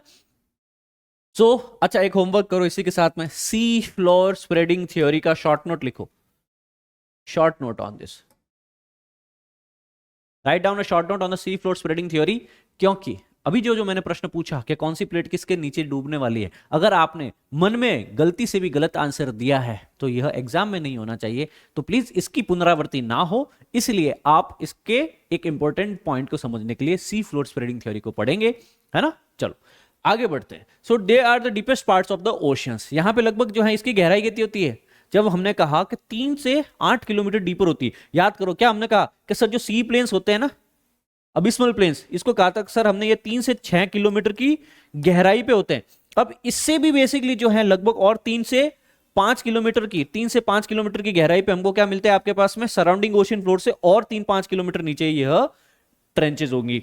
So they are the tectonic origin and are form during the ocean convergence and ocean continent convergence. या तो ओशन की दो प्लेट्स बाउंड्री टकराई, उस टाइम बेसिकली दो प्लेट्स के बीच में बेसिकली एक जगह बन गई, ट्रेंच बन गई, है ना। या फिर कॉन्टिनेंट ओशन प्लेट टकराई, उसके कारण भी बेसिकली क्या है आपके पास में यहाँ पे ट्रेंच बन गई। यहां पे हमेशा याद रखना, ट्रेंचेस कहां बनती है, कन्वर्जिंग बाउंड्रीज पे। कहां पे, जहां पे भी कन्वर्ज हो रही होती है, जहां पे दो टेक्टोनिक प्लेट जो है एक दूसरे की तरफ आ रही होती है, टकरा रही होती है, वहीं पे कन्वर्जेंस जोन के अंदर ये होता है। क्यों, क्योंकि एक प्लेट दूसरी प्लेट के नीचे सबमर्ज हो जाती है। सोचो ये दो प्लेट है, यह वाली प्लेट जो है ये हैवी प्लेट है, तो यह प्लेट जो एक दूसरे की तरफ आएगी, कन्वर्ज हो रही है, एक दूसरे की तरफ मूव हो रही है, तो ये जो भारी प्लेट है, याद करो पानी में कंकड़ डाल लोगे डूबेगा ना, तो भारी वस्तु जो होती है वो नीचे डूबती है ना, हल्की वस्तु हमेशा ऊपर तैरती है ना। तो आपके पास में यह भारी वस्तु जो कि भारी प्लेट होगी वो नीचे जाएगी। यह है ओशनिक प्लेट और यह है कॉन्टिनेंटल प्लेट। कॉन्टिनेंटल प्लेट हल्का प्लेट, ओशनिक प्लेट बसाल्ट का बना भारी प्लेट, यह नीचे की तरफ चला जाएगा, है ना। एस्टेनोस्फीयर में जाकर के वही लावा मैग्मा में कन्वर्ट हो जाएगा, है ना। याद करो कन्वेक्शन साइकिल। चलो शाबाश, यही पॉइंट्स है आपके पास में। यहां पे मिड ओशनिक रीच के ऊपर बेसिकली क्या बन रहा है आपका, समुद्र का ओशन फ्लोर क्रिएट हो रहा है। ये इस डायरेक्शन में पुश कर रहा है, ये इस डायरेक्शन में पुश कर रहा है, ठीक है ना। अच्छा, यहां पे भी बेसिकली देखोगे तो सी फ्लोर जो है वो नीचे की तरफ जा रहा है, देखो यहां पे बन रहा है और नीचे की तरफ जा रहा है। यहां पे भी ये सी फ्लोर बना मिड ओशनिक रीच पे हजारों साल, अभी जैसे मैंने तो 2 मिनट नहीं लगाया इसको डुबाते हुए है ना, पर यह हजारों लाखों करोड़ों मिलियंस ऑफ द ईयर लगते हैं इस चीज को, ठीक है ना। याद रखेंगे बच्चा लोग। चलो ये पॉइंट भी क्लियर हो गया हमारे पास में। So trenches lies along the fringes of the deep sea plains and the basin of the continental slope. slope along the island arcs, they are run parallel to the bordering fold mountains or the island chains. They are very common in the Pacific Ocean. They are almost continuous ring along the western and the eastern margins of the Pacific. तो Pacific ocean में सबसे ज्यादा trenches पाई जाती है, यह चीज बताने की कोशिश कर रहा है। कैसे जो बसाल्टिक क्रस्ट है, जो हेवियर क्रस्ट है, वह बेसिकली क्या है, कॉन्टिनेंट के हल्के क्रस्ट के नीचे डूब जाता है। इट सिंक्स यहाँ पे सीधा सीधा लिखा है, देखो सीधा सीधा लिखा है। ओशनिक प्लेट का क्रस्ट किससे बना है, बसाल्ट से, और बसाल्टिक क्रस्ट क्या है, हैवी होने के कारण धड़ाम नीचे चला जाता है ना। ऐसे नहीं गिरा है ये, मिलियंस ऑफ द ईयर के अंदर धीरे धीरे मूवमेंट। अभी भी हमारी प्लेट्स, टेक्टोनिक प्लेट्स मूव हो रही है, हमें पता ही नहीं है। चलो भैया, सो अच्छा, ये तो हो गए मेजर बातें कि sir continental slope, continental shelf, continent rise, abysmal plains और ट्रेंचेस, ये बड़ी बड़ी चीजें। एलिफेंट इन द रूम है कि सर ऐसा हो नहीं सकता कि कोई समुद्र के अंदर जाए और इसको दिखे नहीं, ऐसी चीजें दिखेगी, बट कुछ चीजें छोटी भी होगी, माइनर भी होगी, हर एक को उसके बारे में नहीं पता होगा। आइए जानकारी लेते हैं। कुछ रीजेस भी हो सकती हैं डाइवर्जेंट प्लेट बाउंड्रीज के अंतर्गत। क्या हमने यहाँ पे जानने की कोशिश की, समुद्र के अंदर क्या होता है, यहाँ पे रीजेस होती हैं, ये रीजेस। इस रीजेस पे क्या होता है, ये प्लेट एक तो इस डायरेक्शन में जा रही है और दूसरी प्लेट इस डायरेक्शन में जा रही है, एक दूसरे से दूसरी है। डाइवर्जिंग प्लेट बाउंड्री जहां पे भी होगी वहां पे क्या है, रीजेस। जहां कन्वर्जिंग प्लेट बाउंड्री है वहां क्या है, ट्रेंचेस। तो समुद्र में दो मेन फीचर होते हैं, एक तरफ ट्रेंच बन रही होती है समुद्र के और कॉन्टिनेंट के किनारे के ऊपर, और एक समुद्र के बीचों बीच में रिज बन रही होती है, कटक बन रही होती है। और ये क्यों है, डाइवर्जिंग प्लेट बाउंड्री है ना, कि जो प्लेट है वह एक दूसरे से दूर जा रही है। ये देखो, ये दूर जा रही है एक दूसरे से। चलो ये चीज समझ में आ गया हमको, है ना।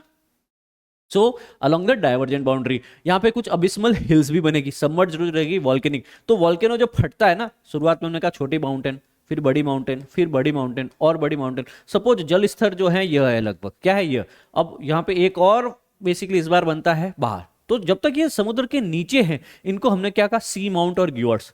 क्या नाम दिया, सी माउंट्स और ग्योर्ड्स, है ना। आपके पास में कई बार जो है, आपके पास में अबिस्मल हिल्स भी इनको कहा जाता है, छोटी छोटी कहा जाता है, पर इस समुद्र के ऊपर आके तो इसको हमने आइलैंड्स नाम दे दिया। क्या नाम दे दिया, आइलैंड्स, ठीक है ना।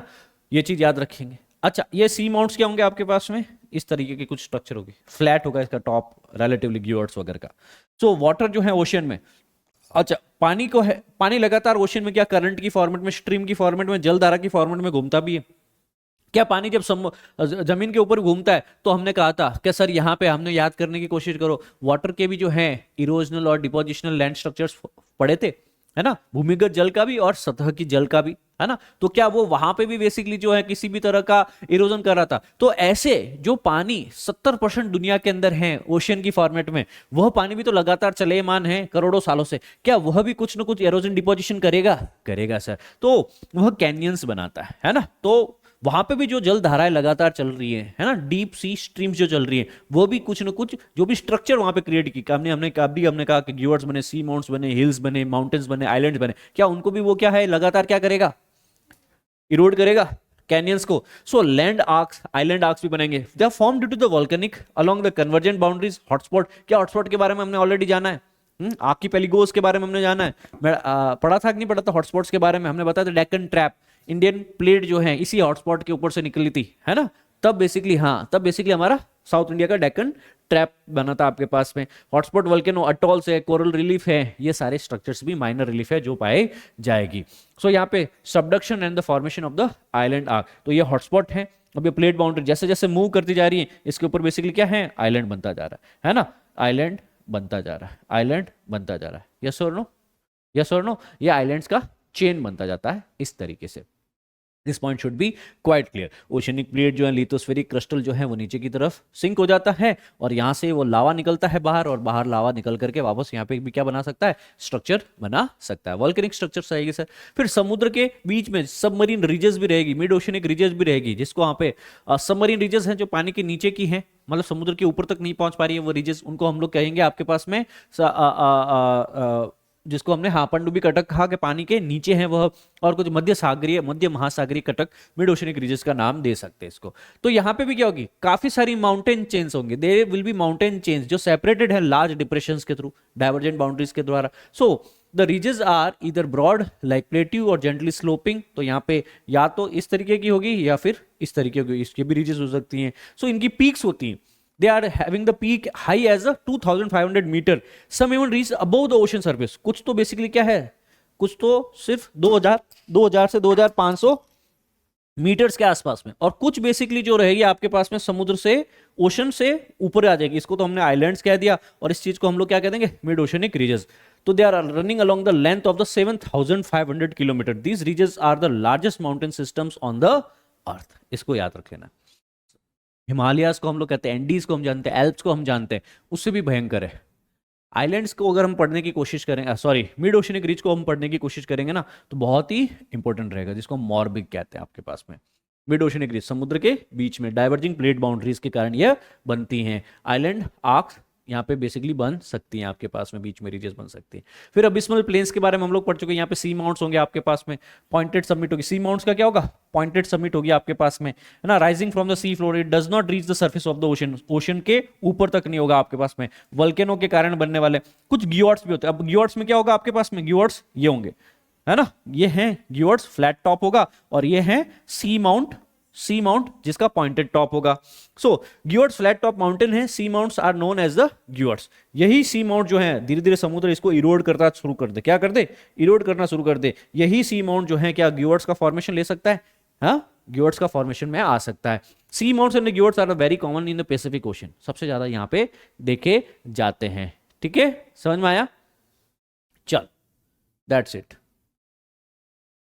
फिर है सबमरीन कैनियंस। कैनियंस बेसिकली क्या है, किस कारण बनती है, घाटियां किस कारण बनती है, क्या हमने बताया था, माउंटेन के बीच में भी बेसिकली हमने घाटियों का बनना बताया था। क्यों, क्या बताया था, V shape valley, you shape valley, क्यों बताया था कि सर पानी जो है वह फ्लो हो रहा होता है, and that is why there is a V and U shape valley. तो यहाँ पे डीप गॉर्जेस बनते हैं, specially river flowing through it. तो यहाँ पे कुछ गॉर्जेस भी बन सकते हैं, स्टीप होते हैं, नैरो वैली होंगे, रवाइन वैली होंगी। It is the low area between the hills and the mountain, typically with the river and the stream flowing through it. तो इस तरह का हो सकता है कि सर जो कॉन्टिनेंटल शेल्फ के ऊपर जो नदी आई ना आपके पास में, नदियों का भी तो पानी आता है ना, वो बीच में क्या इसको इरोड कर सकता है। यहाँ पे बीच में बेसिकली क्या है, अपने जो मिट्टी का जो भी है सामान वामान, जिसको हम लोग क्या कहते हैं, डिपॉजिट्स, डेल्टा, उसको यहाँ पे कर दिया, और बीच में समुद्र के अंदर ही बेसिकली सबमरीन कैनियन बना दिया। वो घाटी हमको नहीं दिख रही, पर समुद्र के नीचे जाएंगे तब देखेंगे अच्छा नदी का पानी आ रहा है, इसके कारण इरोड कर दिया, शेल्फ को इरोड कर दिया, है ना, इसके कारण। तो ये डीप सी फ्लोर तक जाता है, इसको सबमरीन कैनियंस भी कहते हैं हम लोग। तो कैनियंस क्या है, डीप वैलीज है extending from the mouth of the river, तो नदियों के मुहाने से एबिस्मल प्लेन्स के बीच तक। They are form due to the erosion and the sediments brought down by the rivers. अच्छा, so those which have the dendritic appearances. अच्छा, डेंड्राइटिक्स का क्या मतलब हो गया आपके पास में, या इस तरह का, है ना, इस तरह का जो अपीयरेंस होगा इसको डेंड्राइटिक अपीयरेंस कहते हैं, इसको डेंड्राइटिक अपीयरेंस कहते हैं, क्योंकि डेल्टा हमेशा डेंड्राइटिक भी हो सकता है, यस और नो, पढ़ा है हमने ऑलरेडी डेल्टा को। अच्छा, फिर रीफ क्या होती है, स्ट्रक्चर, क्या कुछ चट्टाने भी हो सकती हैं। हम लोग नॉर्मली किसी मैदान में चलते हैं, कई जगह पे हमको कुछ चट्टानी पड़ी हुई मिलती है, राइट, वैसे कुछ रीफ होती है। रीफ ऑर्गेनिक डिपॉजिट्स होती हैं जो लिविंग डेड ऑर्गेनिजम्स के डिपॉजिट्स के एक्रिशन के कारण बने होते हैं। दे फॉर्म माउंट और Rocky elevation like the ridges also. जब वो सारे जुड़ भी जाते हैं तो कई बार रिज का भी फॉर्मेशन कर सकते हैं वो लोग। तो कोरल रीफ्स भी बन सकते हैं, रीफ अगेन चट्टान, कोरल मतलब मूंगे की चट्टान, है ना। तो कोरल रीफ जो होती है कैरेक्टरिस्टिक फीचर है पैसिफिक ओशन का, सबसे ज्यादा कहां पे, सर्वाधिक कहां पाई जाएगी, प्रशांत महासागर पैसिफिक ओशन के अंदर। सिंस द रीफ में एक्सटेंड अबव द सरफेस, तो यहाँ पे कई बार जो है वो डेंजरस है नेविगेशन के लिए। तो आप एटलस में ऑस्ट्रेलिया का मैप देखिए, ऑस्ट्रेलिया का मैप देखेंगे, इसके नॉर्थ और नॉर्थ ईस्ट के अंदर बेसिकली इस वाले रीजन के अंदर एक चीज लिखी हुई है जिसको कहा गया ग्रेट बैरियर रीफ। क्या लिखा है, ग्रेट बैरियर रीफ। अच्छा, इस ग्रेट बैरियर रीफ के कारण क्या है, कोई भी ऑस्ट्रेलिया के नॉर्थ और नॉर्थ ईस्ट से बेसिकली क्या ऑस्ट्रेलिया का नेविगेशन नहीं कर सकता। अगर किसी बंदे को आना है ना तो वो यूं घूम के आएगा, राइट और रॉन्ग। तो यहां पे बताया जा रहा है कि ये जो रीफ्स हैं यह नेविगेशन को भी खतरे में डालते, क्योंकि है क्या, चट्टाने हैं। और याद करो, शिप जो चल रही है वो किसी चट्टान से टकराई तो शिप के हल में छेद, और बेसिकली क्या हो जाएगा, अंदर पानी, एंड अगेन टाइटैनिक। चलो समझ में आ गया बात अपन को, है ना। ये चट्टाने होती है, मूंगे की चट्टान। कोरल रीफ की काफी सारी स्ट्रक्चर्स बन सकती हैं आपके पास में। धीरे धीरे चट्टान ऊपर की तरफ आ सकती हैं, कई बार पूरा आइलैंड का आइलैंड बन जाता है। याद करो, अंडमान निकोबार वोल्केनिक आइलैंड्स है, पर उसके आसपास में भी कई जगह पे कोरल रीफ आइलैंड छोटे छोटे पाए जाते हैं। लक्षद्वीप पूरा स्ट्रक्चर ही कोरल रीफ है वहां का, तो है ना। लगून्स भी बन सकते हैं कि सर ये रीफ जो है बीच में चारों तरफ से बेसिकली जो चट्टानें इकट्ठी हो गई, बीच में रेत आ गई आपके पास में, लगून बन गया। लगून मतलब क्या हुआ, लेक, है ना, समुद्र के अंदर जो बना हुआ है अटॉल से चारों तरफ। इसके बीच में आइलैंड भी हो सकता है आपके पास में, तो आइलैंड और आइलैंड के चारों तरफ चट्टान और उसके बीच में पानी भर गया आपके पास में। इस तरह का भी बैरियर्स क्रिएट किया जा सकता है। Atolls, they are the low island. Atolls क्या है, छोटे छोटे आइलैंड्स होंगे आपके पास में, है ना। They are found in the tropical ocean, और इसके चारों तरफ क्या होंगे, चारों तरफ क्या होंगे, मूंगे की चट्टान, कोरल रीफ्स होंगे आपके पास में, है ना। तो कोई आसानी से जा नहीं सकता, कोई आसानी से आ नहीं सकता। So it may be part of the sea lagoon or the sometime from the enclosing the body of the fresh brackish and highly saline waters as well. तो कई जगह पे आपने एक मूवी देखी है, द लाइफ ऑफ अ पाई।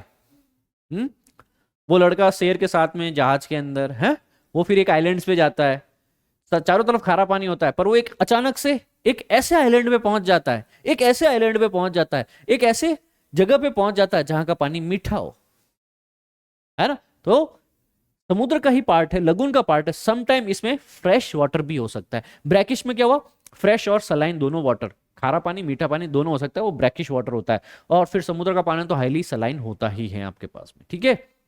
ये है आपके पास में सी माउंट वाली। Temperature of the ocean water, अच्छा तापमान के बारे में जानकारी ले लीजिए, बहुत ही महत्वपूर्ण जानकारी है। The factors affecting the temperature distribution, कि किस तरीके से जो है आपके पास में कौन कौन से आपके पास में तापमान वितरण को प्रभावित करने वाले कारक होने वाले। सो यहां पे एक बताया गया है आपके पास में भूभाग, लैंड मास। दूसरा बताया गया है like land mass, ocean water varies in the temperature from place to place both at the surface and at the grade depth. Sir अलग अलग काफी सारी चीजें हैं इसके अंदर, जैसे कि the water warms up and cools down much more slowly. क्या मैंने बताया था, पानी धीरे धीरे गर्म होगा, धीरे धीरे ठंडा होगा। याद करो हमने पढ़ा था sea breeze and land breeze, हाँ, जब हमने स्थानीय पवनों के बारे में, लोकल विंड सिस्टम्स के बारे में जानने की कोशिश की थी, है ना, कि सर जमीन बहुत ही जल्दी, लैंड बहुत जल्दी गर्म होता है, बहुत जल्दी ठंडा भी होता है आपके पास में। सॉरी, लैंड बहुत जल्दी गर्म होता है और बहुत जल्दी ठंडा होता है, जबकि पानी जो है आपके पास में वो आपके पास में स्लोली स्लोली गर्म होता है और स्लोली स्लोली ठंडा होता है। The annual range of the temperature in any part of the ocean is very smaller. इसी कारण क्या बताया आपके पास में एनुअल रेंज। एनुअल रेंज का क्या मतलब, समुद्र के अंदर, जैसे मैं इंडियन ओशन की बात करूं, इंडियन ओशन के अंतर्गत जनवरी से लेकर के दिसंबर तक तापमान लगभग 16, 20, 25, 16, 20, 25 यही रहेगा। ऐसा नहीं कि रेंज बहुत ज्यादा हो गई, है ना, रेंज बहुत ही कम रहेगी सर, वेरिएशन 2, 4, 5 डिग्री का है, ज्यादा नहीं है, ठीक है ना। सो फैक्टर्स आर लैटिट्यूड, सबसे बड़ी चीज तो वही होगी जिसको हमने कहा सर अक्षांश। ऑब्वियसली इक्वेटर के आसपास का महासागर का पानी है तो सबसे ज्यादा पानी इंसोलेशन टेम्परेचर मिलेगा। अगर यहाँ पे आर्कटिक एंटार्क्टिक के आसपास का है तो कम मिलेगा उसको इंसोलेशन। लैटिट्यूड मतलब किस लैटिट्यूड किस अक्षांश के ऊपर है वो।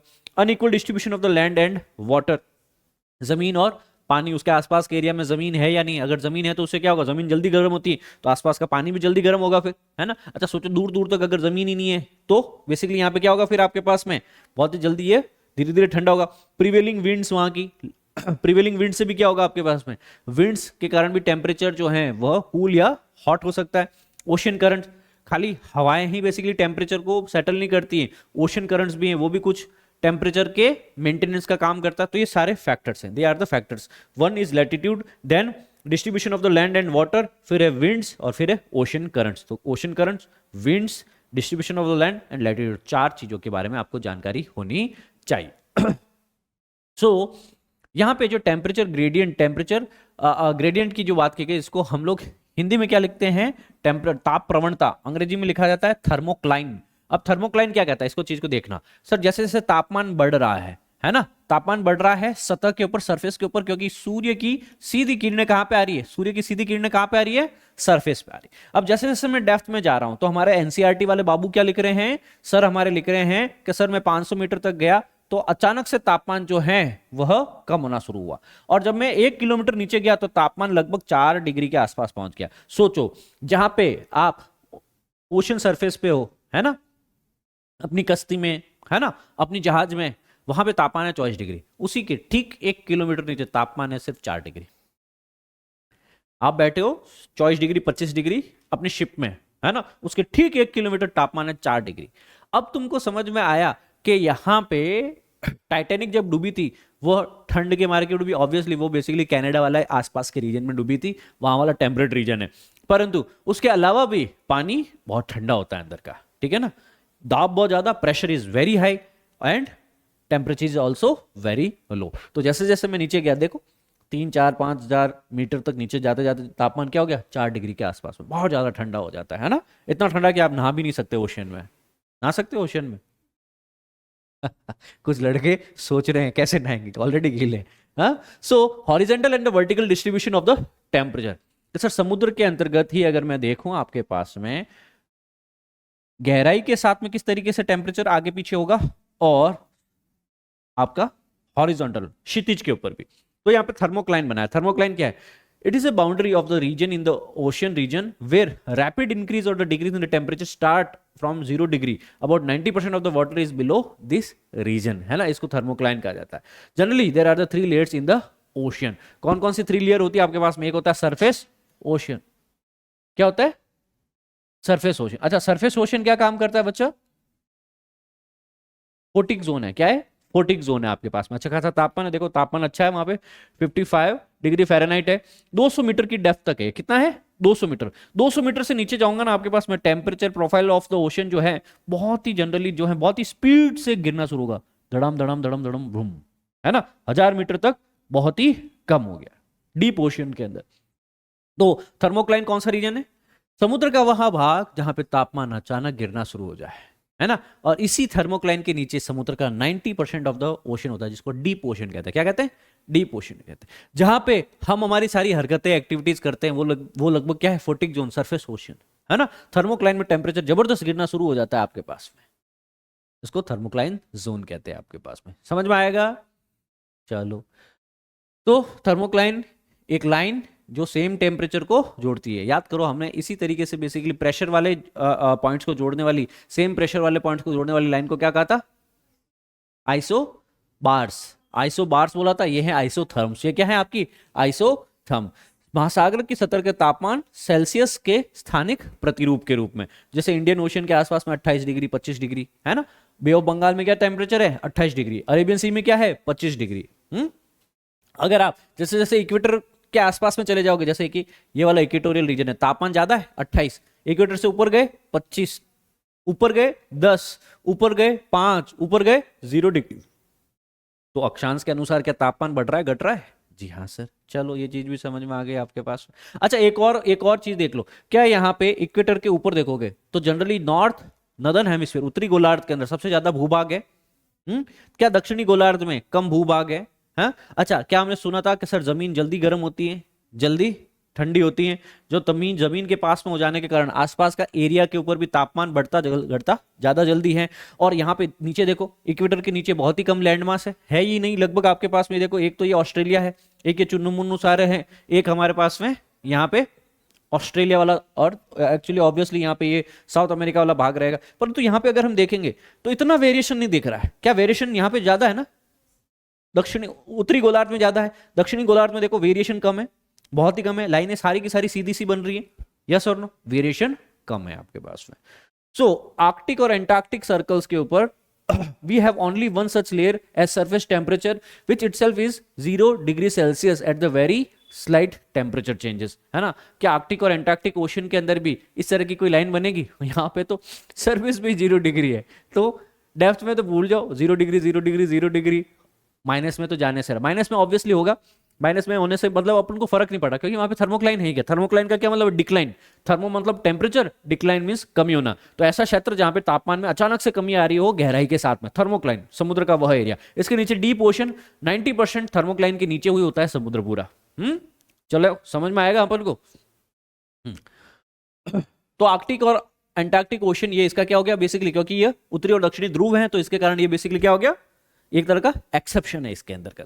जनरली जो मीन एनुअल टेम्परेचर है ओशन का डिक्रीज करता है इक्वेटर से लेकर के पोल्स की तरफ। अब यहां पे क्या कह रहा है? मीन एनुअल टेम्परेचर कि सर जो तापमान जो है ज्यादा कहां होगा आपके पास में, इक्वेटर पे ज्यादा होगा और पोल्स पे कम होगा। बिल्कुल सही सी बात कही है भैया इसने, है ना। But reduction of the temperature with the latitude is never constant because of the interference of the warm and the cold current, winds and the masses. काफी सारी चीजें होती है, आप ये नहीं कह सकते कि सर इसके 10 डिग्री ऊपर तो तापमान इतना, इसके 10 डिग्री नीचे तापमान इतना क्यों है, इतने डिग्री ईस्ट के ऊपर तापमान इतना है, इतने डिग्री ईस्ट के इस साइड में ले लूंगा मैं तो यहाँ पे तापमान इतना क्यों नहीं है। भैया ऐसा नहीं है, वहां पे कौन सा करंट है, वहां पे कौन सी विंड्स है, वहां पे कैसा लैंड बॉडी है, ये सारी चीजें भी इंपॉर्टेंट फैक्टर्स हैं जो डिटरमाइन करने में मदद करने वाली। I hope this point is quite clear to all of you. अब हम लोग एक चीज समझ चुके हैं टेम्परेचर को, अब हम आते हैं सैलिनिटी। समुद्र का पानी खारा होता है? ऑल वाटर जो होता है नेचर के अंदर, वेदर द रेन वाटर और द ओशन वाटर, है ना, इनमें कुछ मिनरल्स डिसॉल्व होते हैं, सॉल्ट होता है इसके अंदर, सोडियम और क्लोराइड का, है ना, मेजर सॉल्ट होते हैं। इंपॉर्टेंट मिनरल्स होते हैं आपके पास में, मैग्नीशियम, कैल्शियम, पोटेशियम इनके अंदर। सो इनकी फ्री मूवमेंट होती है ओशन वाटर के अंदर। Proportion of the different salt remains remarkably constant in the all ocean even in the great depth also. तो पूरा दुनिया का जो भी सरफेस है उसका 71% ओशन है, ओशन में सॉल्ट है, NaCl, potassium chloride etcetera etcetera, ये सारी चीजें हैं। अब इसमें भी ये सैलिनिटी की, सतही लवणता की यहाँ पे बात की गई है। आप ये चीज देखेंगे, मैं नॉर्थ पोल पे हूं, मैं साउथ पोल पे हूं, मैं इक्वेटर पे हूं, मैं आइलैंड्स के पास में हूं, मैं वापस पैसिफिक में जा रहा हूं, मैं अटलांटिक में जा रहा हूं, मैं इंडियन ओशन में जा रहा हूं, मैं यहाँ पे सदर्न ओशन में जा रहा हूं, मैं आर्कटिक के आसपास में भी आ रहा हूं। हर जगह पे लगभग लवणता मेरे को क्या मिल रही है, देखो 30, 34, 36, 30 भी मैंने ज्यादा बता दिए, है ना, 34, 35, 36, क्या ये लगभग ये सब जगह यही नंबर देखने को मिल रहा है। तो क्या बता रहा है कि लगभग ओशन सैलिनिटी सब जगह बराबर है, खाली सरफेस पे ही नहीं, डेप्थ में भी, सरफेस में नहीं डेप्थ में भी, क्योंकि समुद्र का पानी करोड़ों साल से ये सॉल्ट है और लगातार बेसिकली जो है विंड्स हैं, वेव्स हैं, करंट्स हैं, लगातार घूम रहे हैं और इन्हीं के कारण पूरा पानी में बेसिकली क्या हो चुका है, अच्छी खासी जो है इसकी चाशनी बन चुकी है। मतलब समझने की कोशिश कर रहे हो, कहीं भी ऐसा नहीं ये ज्यादा खारा, ये कम खारा, ये बिल्कुल मीठा, है ना। समुद्र में तो बेसिकली तुमको एक प्रॉपर जो है, लगभग इसका एवरेज कितना है, हम लोग कहते हैं सर 35 का क्या मतलब कि सर 35 ग्राम नमक घुला हुआ है प्रति 1000 ग्राम समुद्र के पानी के अंदर। एब्जॉर्ब होने दो इस चीज को, हो रहा है एब्जॉर्ब, कईयों को नहीं पचता है। समुद्र का पानी 100 ग्राम, नमक डाला 35 ग्राम, तो बना समुद्र का पानी, है ना। तो तुम्हारी जो एक सिकंजी बनती है तो समुद्र का पानी मान लो लगभग, है ना। चलो ये चीजें क्लियर हो गई आपके पास में। अच्छा, कोई बताएगा समुद्र का पानी इतना खारा क्यों हो गया? क्योंकि इसी सरफेस से कई पोटेशियम, कई क्लोराइड, कई Na, कई Cl, कई और सॉल्ट इसके अंदर आते हैं। पानी तो ऊपर की तरफ उठ जाता है इवेपोरेट होकर के, यस, पर नीचे क्या बच जाता है, सॉल्ट। तो सॉल्ट कैसे उठेगा बताओ? सॉल्ट तो वेव्स के साथ में, करंट के साथ में लगातार मूव हो रहा है, करोड़ों साल से, हजारों लाखों साल से बेसिकली मूव हो रहा है। सॉल्ट तो यही है। अच्छा, इस बार वापस जो अभी हमारी मानसून आएगा, बारिश आएगी, वापस जो है ग्लेशियर्स का पानी मेल्ट होगा, वापस हमारी गंगा, ब्रह्मपुत्र, गोदावरी नदियां बहेगी, वापस डेल्टा के अंदर लेके जाएगा। तो जितना भी आप जाओगे ना, आप सोचने की कोशिश करना, गया जी बिहार, बोध गया के अंदर जितने भी लोग अपने पुरखों का वहां पे तर्पण करते हैं, हमारे हरिद्वार के अंदर जो भी लोग अपने पुरखों का तर्पण करते हैं, क्या वो है तो एशेस, जो अवशेष है, या उसमें कुछ न कुछ, वो भी तो बेसिकली किसी न किसी तत्वों से बने ही, वह तत्व भी हम गंगा जी के अंदर बेसिकली विलित करते हैं। वो हमारी धार्मिक आस्था है, मानने की कोशिश करो, पर क्या उसमें भी कोई सॉल्ट होगा, उसमें भी कोई केमिकल कंपोजिशन होगा? अच्छा, क्या ये हम अभी से कर रहे हैं? कब से चली आ रही है प्रक्रियाएं, ये तो खाली हम कर रहे हैं। अब सोचो, कई बार अभी हमने कहा कि कोसी को बिहार का शोक कहा जाता है। अब कोसी नदी क्यों? क्योंकि वो कभी भी अपना जो है रास्ता बदल देती है। अब सोचो वो क्या करेगी, कभी किसी गांव के पूरे पानी, पूरे के पूरे एरिया को अपने अंदर उड़ेल के लिया है। आप जाते हो अपनी भैंस को लेकर के, है ना, ब्रश से रगड़ते हो नदी के किनारे पे, कभी कभी खुद चले जाते हो, तुम्हारे पापा भी तुमको पकड़ के लेके जाते हैं ऐसे, वो तुमको रगड़वाते, बेटा तू भी नहीं नहाता, तू भी ना, ठीक है, तो भी तुम कभी सोप लगा के कूद लिए है।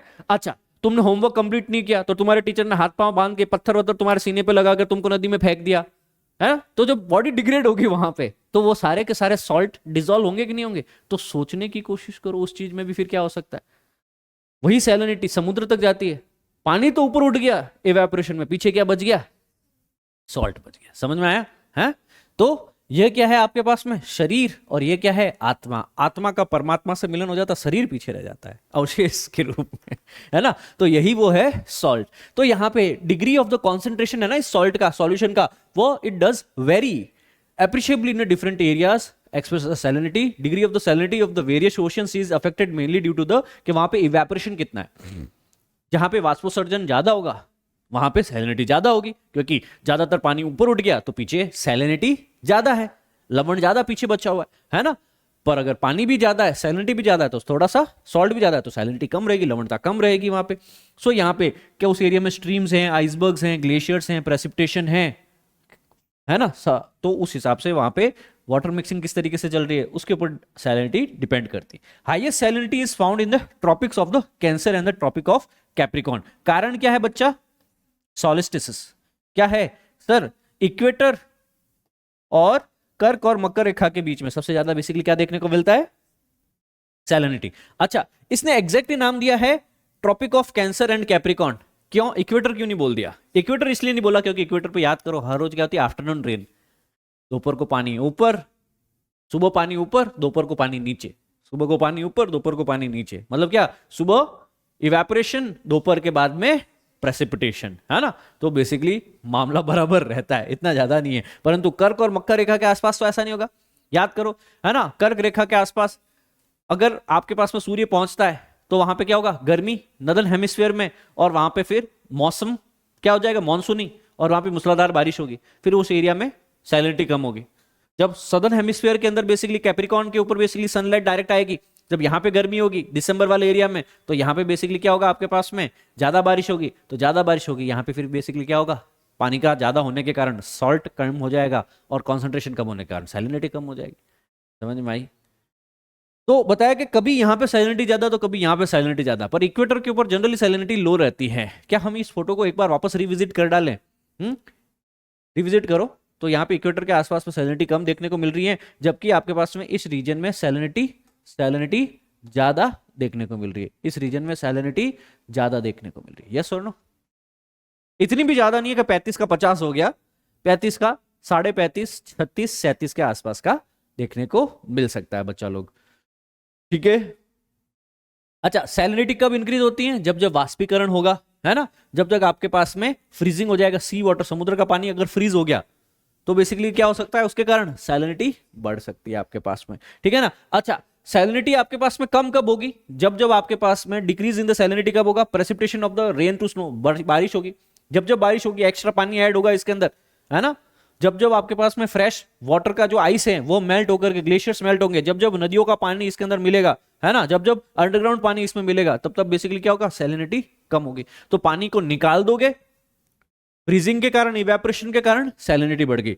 पानी को ऐड कर दोगे बारिश के कारण, नदियों के कारण, आइस मेल्टिंग के कारण, तो सैलिनिटी कम हो जाएगी। तो बढ़ने और घटने की श्रृंखला समझ में आई? चलो शाबाश, वेरी गुड। तो अब हम आगे बढ़ते हैं और हम इसी विषय के ऊपर कुछ क्वेश्चंस है हमारे बाकी, उन क्वेश्चंस को अटेम्प्ट करने की कोशिश करते हैं, प्रैक्टिस। क्योंकि कहते हैं कि ज्ञान का होना जितना महत्वपूर्ण है उतना ही महत्वपूर्ण होता है उस ज्ञान के ऊपर हम लोग अपना कहीं ना कहीं प्रयोग ले पाए, है ना। Utility of the knowledge is also very important.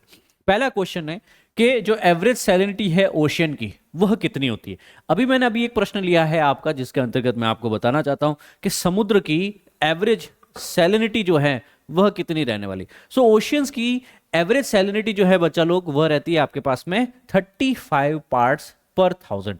मतलब आपके पास में यहां पे इस चीज को मैं इस तरीके से लिख सकता हूं कि 1 लीटर समुद्र के पानी में लगभग 35 ग्राम क्या होना चाहिए, डिजॉल्व्ड सॉल्ट्स होना चाहिए। 35 ग्राम डिजॉल्व्ड सॉल्ट्स होना चाहिए। ये चीज भी क्लियर हो गई हमारे पास में। सो जो मूवमेंट है ओशन वाटर का, है ना, which is that stream like and exist below the surface are called. तो क्या समुद्र का पानी जो है सरफेस के ऊपर कहीं ना कहीं डायरेक्शन में बह रहा होता है जिसको हम लोग वेव्स कहते हैं? यस और नो?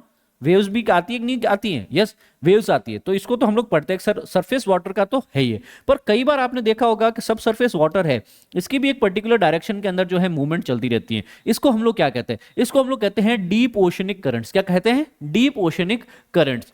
डीप वाटर करंट जो है लगभग समुद्र के 90% पानी जो है, समुद्र का 90% पानी जो डीप ओशियंस में है वो लगातार चले माने लगातार मूवमेंट है। तो आपका Atlantic ocean, Indian Ocean, Southern ocean, Pacific ocean और आर्कटिक ओशन, ये सब जुड़े हुए एक दूसरे से। किस तरीके से? इसी डीप वाटर ओशन करंट्स के साथ में। So these waters move around the ocean basins due to the variation in the density and the gravity. तो यहाँ पे ये जितने भी करंट्स है ना, डीप वाटर करंट्स, वो दो कारण होते हैं बच्चा लोग। पहला कारण वाटर की डेंसिटी, दूसरा कारण वाटर की ग्रेविटी। ये चीज आप लोग याद रख सकते हैं। इसी कारण बेसिकली हम काफी सारी स्ट्रीम्स देखते हैं। अभी हम देख सकते हैं कि इसमें भी दो तरह की स्ट्रीम्स है। कैसी स्ट्रीम्स है?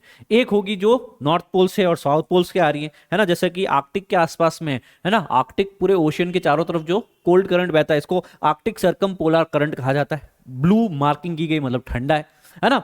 आप देखिए इक्वेटर के आसपास में ज्यादा हीट होती है, ज्यादा इंसोलेशन होता है, तो जितने भी करंट्स है वो सारे क्या है? रेड डॉटेड है। इसका क्या मतलब हो गया कि ये सारे करंट्स क्या होंगे आपके पास में? They will be dot hot currents, है ना। So cold current and hot current दो तरह के होते हैं, warm water current and the cold water current. जैसे Peruvian current is cold water current, Benguela is cold water current आपके पास में, है ना। Greenland cold water, Labrador cold water, Alaska के पास में कोल्ड वाटर, है ना। Kamchatka cold water, California current cold water, क्योंकि ये नॉर्थ से आ रहा है। जबकि यही इक्वेटर के आसपास में और इक्वेटर के नॉर्थ में जा रहा है, जापान के पास में Kuroshio North Pacific hot current, equatorial current counter current hot current, East Australian hot current हो गया आपके पास में। यही जो है ब्राजील के पास में है हॉट करंट हो गया। यहाँ पे हमारे इंडिया के आसपास में भी देख पा रहे हैं, you must be able to see, ये सारे क्या है? हॉट करंट है ना। यहाँ पे आप देख पा रहे होंगे कैनरी करंट, ये रहा कैनरी करंट, हॉट करंट। कई बार ये पूछा जाता है आपके पास में अगुलास हॉट करंट, ये पूछा जाता है which of the following is hot and cold current, ये याद रख सकते हैं। मूविंग फॉरवर्ड, ये सारी चीजों के बारे में बताया गया है कि सर ये प्रेसिपिटेशन के ऊपर, सनलाइट के ऊपर, आइसबर्ग्स के ऊपर, टेम्परेचर के ऊपर, डेंसिटी के ऊपर, सैलिनिटी के ऊपर डिपेंड करता है कि कहां पे वाटर किस डायरेक्शन में फ्लो होने वाला है। The geographers have divided the oceanic parts of the ocean into how many ocean. तो जो अर्थ है वो कितने ओशंस में डिवाइडेड है बच्चा लोग? 5 ओशंस में डिवाइडेड है। How many oceans? 5 ओशंस में डिवाइडेड है आपके पास में। प्रशांत, अटलांटिक आंध्र, इंडियन ओशन, सदर्न ओशन और आर्कटिक ओशन। तो यहाँ पे ये 5 ओशंस है टोटल। महाद्वीप भी हम कर चुके हैं, ये ओशंस की भी हम लोग बात करते चल रहे हैं। Arctic, Atlantic, Pacific, Southern and Indian. ठीक है, चलो आगे बढ़ते हैं। Salinity is expressed as the amount of the salt in the grams dissolved in the sea water per 1000 ग्राम। अभी हमने बताया ना कि सर 35 ग्राम होना चाहिए प्रति 1000 ग्राम्स के अंदर, है ना, या प्रति लीटर के अंदर 35 ग्राम होना चाहिए। चलो ये चीज भी हमको समझ में आ गई, grams of dissolve salt water. ये सब प्रीवियस ईयर क्वेश्चंस है ना। फ्रेश वाटर, इसके साथ में खारा पानी, मरीन वाटर, समुद्री पानी मिल जाता है तो उसको क्या कहते हैं? ब्रैकिश वाटर, है ना। जहां पे भी आप देंगे समुद्र के मुहाने के आसपास में बेसिकली कैसा होगा? ब्रैकिश वाटर आपका देखने को मिलेगा आपके पास में। यहाँ पे बहुत ही कम सॉल्ट होता है, यहाँ पे थोड़ा सॉल्ट होता है। समुद्र के अंदर तो हमने देखा कि 30, 35, 36 के आसपास भी पार्ट पर 1000 सॉल्ट्स होते हैं। चलो, so the shelf typically end eight a very steep slope. उस स्टीप स्लोप को क्या कहते हैं? जहां पे शेल्फ खत्म होता है उसको हम लोगों ने क्या नाम दिया था? Shelf break. कि जो शेल्फ जो था 1 डिग्री का एंगल लिए होता, कितने डिग्री का? 1 डिग्री का। अचानक से यहां से ब्रेक होकर के वो 4 डिग्री के स्लोप पे आ जाता है, तो इस पॉइंट को हमने क्या कहा था? कॉन्टिनेंटल शेल्फ का ब्रेक, शेल्फ ब्रेक का नाम दिया था। यस और नो? फिर यहाँ पे कॉन्टिनेंटल राइज, फिर यहाँ पे अबिस्मल प्लेन, याद है डायग्राम बनाए थे अपन ने होमवर्क में। चलो शाबाश। तो shelf normally ends at a very steep slope which is called at the shelf break. तो यहाँ पे सेडिमेंट्री डिपॉजिट्स वगैरह देखने को मिलेंगे। A major portion of the sea level is found at, अच्छा मेजर पोर्शन जो होगा सी माउंट्स का, वह सी लेवल का वो लगभग होगा आपके पास में 3 to सी लेवल, लगभग आपके पास 3 to 6 kilometre below the sea level. समुद्र तल का एक बड़ा भाग,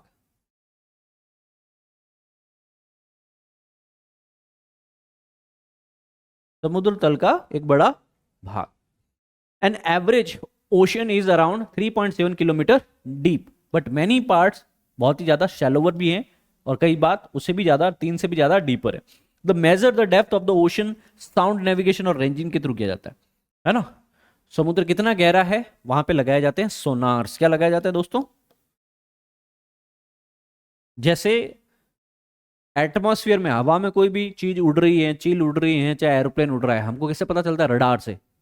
समुद्र में कैसे पता चलता है कोई भी चीज की मूवमेंट को? सोनार से। नेविगेशन भी सोनार से करते हैं, है ना। साउंड साउंड नेविगेशन वहां पे किया जाता है। क्या किया जाता है? साउंड नेविगेशन, ठीक है। सोनार्स, साउंड नेविगेशन एंड रेंजिंग। क्या कहा गया? साउंड से आया एसओ, नेविगेशन से आया एनए, और रेंजिंग से आया तो सोनार। मतलब पता चला सोनार क्या हुआ? साउंड नेविगेशन एंड रेंजिंग एक मेथड है जिसके थ्रू हम लोग क्या करते हैं, ओशन की गहराई कितनी है, कहाँ पे रीजेस है, कहाँ माउंट्स हैं, कहाँ पे ग्यूआर्ड्स हैं, वो सारी चीजें हमको पता चलती हैं। चलो, what is the average annual temperature of all ocean? अभी हमने ये चीज जानने की कोशिश की कि वो होता है लगभग 17.2 डिग्री। पूरे ओशियंस का, पूरे पृथ्वी के ओशियंस का अगर हम अधिकतम व न्यूनतम तापमान देख लें और फिर उसका एक औसत निकालने की कोशिश करें तो 17.2 डिग्री सेल्सियस इसका सही जवाब होने वाला है दोस्तों। तो एवरेज ओशन वाटर जो है आपके पास में ranges below the low of 2 degree. तो सबसे कम बेसिकली कितना हो सकता है? समुद्री सतह 2 डिग्री। सबसे अधिकतम इक्वेटर के पास 36 डिग्री। एवरेज देखे तो 17.2 डिग्री का एवरेज रहता है आपके पास में। आई hope this point is quite clear. The name the deepest part of the Indian ocean. Indian ocean का सबसे डीपेस्ट पार्ट याद करो, एक ट्रेंच ही हो सकता है, क्योंकि ट्रेंच जो है वो बेसिकली एबिस्मल प्लेन्स के भी नीचे वाला भाग है। तो इसको बेसिकली हम लोग इंडियन ओशन के अंदर, आपने सुंडा ट्रेंच पढ़ा होगा, जिसका दूसरा नाम है जावा ट्रेंच। क्या नाम है बच्चा? Java trench. तो जावा ट्रेंच, जिसको सुंडा ट्रेंच के नाम से कहते हैं, यह एक तरह की डीप सबमरीन डिप्रेशन भी है, ईस्टर्न इंडियन ओशन के अंदर है। 3200 किलोमीटर इसकी रेंज है, लगभग 3200 किलोमीटर की यह है आपके पास में इस तरीके से value. And the southern Indian ocean archipelago के अंतर्गत है ना। वही बात है कि sir oceanic plate continental plate के नीचे सबमर्ज हो गई, जहां पे सबमर्ज हुई वहां पे ट्रेंच फॉर्म हो गया। That's it. अब हमने पढ़ा था कि सर पैसिफिक ओशन में सबसे ज्यादा क्या मिल रहे हैं आपके पास में? ट्रेंचेस मिल रहे हैं। ये देखो जावा ट्रेंच, ये देखो Java trench, Philippine trench, challenger deep यहाँ पे है ना, बैले बुगलेन विल, है ना। फिर यहाँ पे जापान ट्रेंच भी यहाँ पे है ना, रियूशु ट्रेंच है आपके, क्यूरेल है, अलूशियन ट्रेंच यहाँ पे देखने को मिल रही है। यहाँ पे आपके पास मिडल अमेरिकन ट्रेंच है ना, मिडल अमेरिका सेंट्रल अमेरिका में यहाँ पे पेरू चिली ट्रेंच आपको देखने को मिल रही है। टोंगा ट्रेंच है, कार्मेडिक ट्रेंच है। ये सारी ये चीजें पूछी जाती रही है पहले भी, ठीक है ना। मरियाना ट्रेंच, मरियाना डीप है, चैलेंजर डीप है, यस और नो पूछा जाता है मरियाना ट्रेंच के बारे में। ये यहीं पे लोकेटेड है, इंडियन ओशन, इंडियन ओशन और पैसिफिक ओशन के बीच में। Must be able to see, ये इंडियन ओशन है, ये पैसिफिक ओशन है, और इस पैसिफिक ओशन में मरियाना और challenger deep trenches. Which of the following is not a minor relief feature? Minor relief features कौन सा नहीं है बच्चा, लोग बताओ। Yes, which of the following is not a minor relief feature? अच्छा, बाकी सारे क्या है आपके पास में? मेजर रिलीफ फीचर है और एक माइनर है इसके अंदर। Which of the following is not a minor, मतलब एक मेजर रिलीफ फीचर हो। क्या कॉन्टिनेंटल जो है आपके पास में शेल्फ, मैंने पहले ही कहा कि सर ये ओशन का पार्ट नहीं है। ओशन डीप, ग्यूअर्ड्स और अटॉल्स, इसमें से आपके पास में जो है यह एक ओशन का भाग नहीं होने के कारण सही है, क्योंकि यहां पे क्या पूछा गया? It's not the feature of ocean, यह कॉन्टिनेंट का भाग होता है ना। बाकी अटॉल है, ओशन डीप है और ग्यूअर्ड्स, ये सारे किसके पार्ट हैं? Yes. Next explanation, the continental shelf doesn't comes under minor relief because it is extended margin of the each continent। बता चुका हूं मैं कि सर यहां से बेसिकली शुरू होगा राइज, स्लोप, शेल्फ, यहां से शुरू होगा कॉन्टिनेंट, और यहां से है ओशन, यहां से है ओशन। तो अबिस्मल प्लेन से आपका ओशन शुरू हो रहा है, इसी के बीच में ग्यूअर्ड्स आ जाएगी, है ना, ट्रेंचेस, मिड ओशनिक रीजन वगैरह, ये सब इसी में आएगा आपका। Which water is salty? River, pond, rain, sea water. तो हमने कहा कि सी वाटर होगा, है ना, क्योंकि लवणता सबसे ज्यादा, सैलिनिटी सबसे ज्यादा इसमें होगी। Average depth of the continental slopes varies between, average depth कितना होता है आपके पास में? 200 से 2000 मीटर तक का होता है आपके पास में स्लोप का। किसका? शेल्फ का नहीं, स्लोप का। स्लोप की गहराई जो है समुद्र के स्तर से लगभग आपके पास में कहीं 200 मीटर भी है तो कहीं 2000 मीटर भी गहरा है ये। सो द वर्ल्ड का कंबाइंड कॉन्टिनेंटल स्लोप का लेंथ है लगभग 3 लाख किलोमीटर के करीब है आपके पास में। 4 डिग्री का एंगल होगा सेल्फ ब्रेक के एज से आपके पास में, और यहाँ पे 200 से 2000 मीटर तक की गहराई पे हो सकता है। फिल इन द ब्लैंक है, which is gently sloping areas of the ocean basin. सबसे ज्यादा जेंटली स्लोपिंग एरियाज होगा ओशन बेसिन का। अब याद रखना यहाँ पे कॉन्टिनेंट की नहीं बात की गई है, तो आप कहीं पे भी याद मत करना सर सेल्फ में सर ने 4 डिग्री बताया था, स्लोप में सर ने 1 डिग्री बताया था, वो स्लोप ठोक दो। यहां पे आपका सही उत्तर रहने वाला है डीप सी प्लेन्स। जो डीप सी के अंदर याद करने की कोशिश करो, अबिस्मल प्लेन्स है, वहां पे भी तो बेसिकली कुछ स्ट्रक्चर्स होगी, कुछ स्ट्रक्चर्स होगी, याद करो, उसमें भी बेसिकली कुछ एंगल इन कुछ इंक्लिनेशन देखने को मिलेगा गहराई की तरफ, यस और नो, गहराई की तरफ। तो जो डीप सी प्लेन्स है वह इसका आंसर होगा। ओशन डीप्स या फिर ट्रेंचेस जो हैं वह तो बेसिकली क्या है, कोई जेंटल नहीं होगा, उसके अंदर तो ग्रेडियंट बहुत खतरनाक होगा। ट्रेंच में, गहराई में, खाई में तो ग्रेडियंट, ढलान बहुत ज्यादा, स्लोप बहुत ज्यादा है, जबकि प्लेन्स के अंदर तो अगर यहाँ पे ओशियन बेसिन नहीं लिखा होता ना तो यहाँ पे खाली इतना ही लिख देते, which of the following is gently sloping areas of continent, तो आप मैं लिखता कॉन्टिनेंटल शेल्फ, कॉन्टिनेंटल शेल्फ, समझ में आया। चलो यहाँ पे ओशियन बेसिन लिखा है, ये टेक था, ये प्रीवियस ईयर क्वेश्चन है, ये याद रखो। So deep sea plains are flattest and the smoothest region of the world and it is the underwater plain on the deep ocean and usually found at the depth of 3 से 6000 metre. These the mountains which have the flat summits, याद करने की कोशिश करो, एक mountain जिसकी submit क्या है, फ्लैट, इसको हमने क्या कहा था, सी माउंट, इसको हमने क्या कहा था, ग्यूअर्ट्स, क्या कहा था, ग्यूअर्ट्स का नाम दिया था हमने इसको। चलो this point is also quite clear. The marine geology के अंदर ग्यूअर्ट्स क्या है, इनको टेबल माउंट्स भी कहा जाता है, फ्लैट टॉप माउंट्स भी कहा जाता है, जो 200 मीटर होती है बिलो द सी फ्लोर, तो जो समुद्र की स्तर है इससे बेसिकली कितना 200 मीटर गहरी होनी चाहिए ये, है ना, इसको फिर हम क्या कहेंगे, ग्यूअर्ट्स का नाम देने वाले हैं, that's it. The factor affecting the distribution of the temperature of the ocean and the water is, क्या हमने बताया कि समुद्र के अंदर काफी सारी चीजें होंगी आपके पास में, उसमें से ये चीज कह रहा है ओशनिक करंट जो है आपके पास में वो सबसे इंपॉर्टेंट है, क्योंकि इवेपोरेशन, प्रेसिपिटेशन और हाइड्रेशन, ये तीन चीजें तो सैलिनिटी को कंट्रोल करती है। किसको कंट्रोल करती है बच्चा लोग, लवणता को, कितना सॉल्ट कंटेंट है उसके अंदर, यस और नो, कितना सॉल्ट कंटेंट है। बाकी जो ओशियन करंट्स है या महासागरीय धारा है वह टेम्परेचर को याद करो, क्योंकि वह क्या है, कहीं पे गर्म जल धारा है, कहीं पे ठंडी जल धारा है ना, hot and warm currents, clear है। जहां पे कोल्ड करंट है, कोल्ड पानी ऊपर गया, इस एरिया को ठंडा किया, जहां पे हॉट है, यह करंट ऊपर गया, यहां पे इस एरिया को गर्म किया, तो इसके कारण क्या हो रहा है, टेम्परेचर कहीं कहीं मॉडरेट इफेक्ट दे रहा है ना, तापमान के अंदर भी कहीं कहीं जो है बेसिकली एक नियमन, एक सर्कुलेशन देखा जा रहा है आपके पास में। So along the coast salinity is, coast के आसपास में बेसिकली सैलिनिटी क्या होगी, लवणता क्या होगी आपके पास में, कम होगी, क्योंकि कोस्ट के आसपास में क्या होगा, नदियां आएगी, उसमें मिलेगी, अपना पानी डालेगी, उसके कारण क्या होगा, उस एरिया में सैलिनिटी कम देखने को मिलने वाली है। जो यहाँ पे लो प्रेशर जो होंगे आपके पास में, है ना, reverse whether the rock down carry the mineral of the ocean, the water evaporate living behind the salt. Which of the following of these is not true of the effect of the Indian Ocean current? यहाँ पे पूछा गया कौन सा सही नहीं है, तो यहाँ पे आपके पास में चारों ऑप्शंस में से जो है बाकी तीनों सही हैं।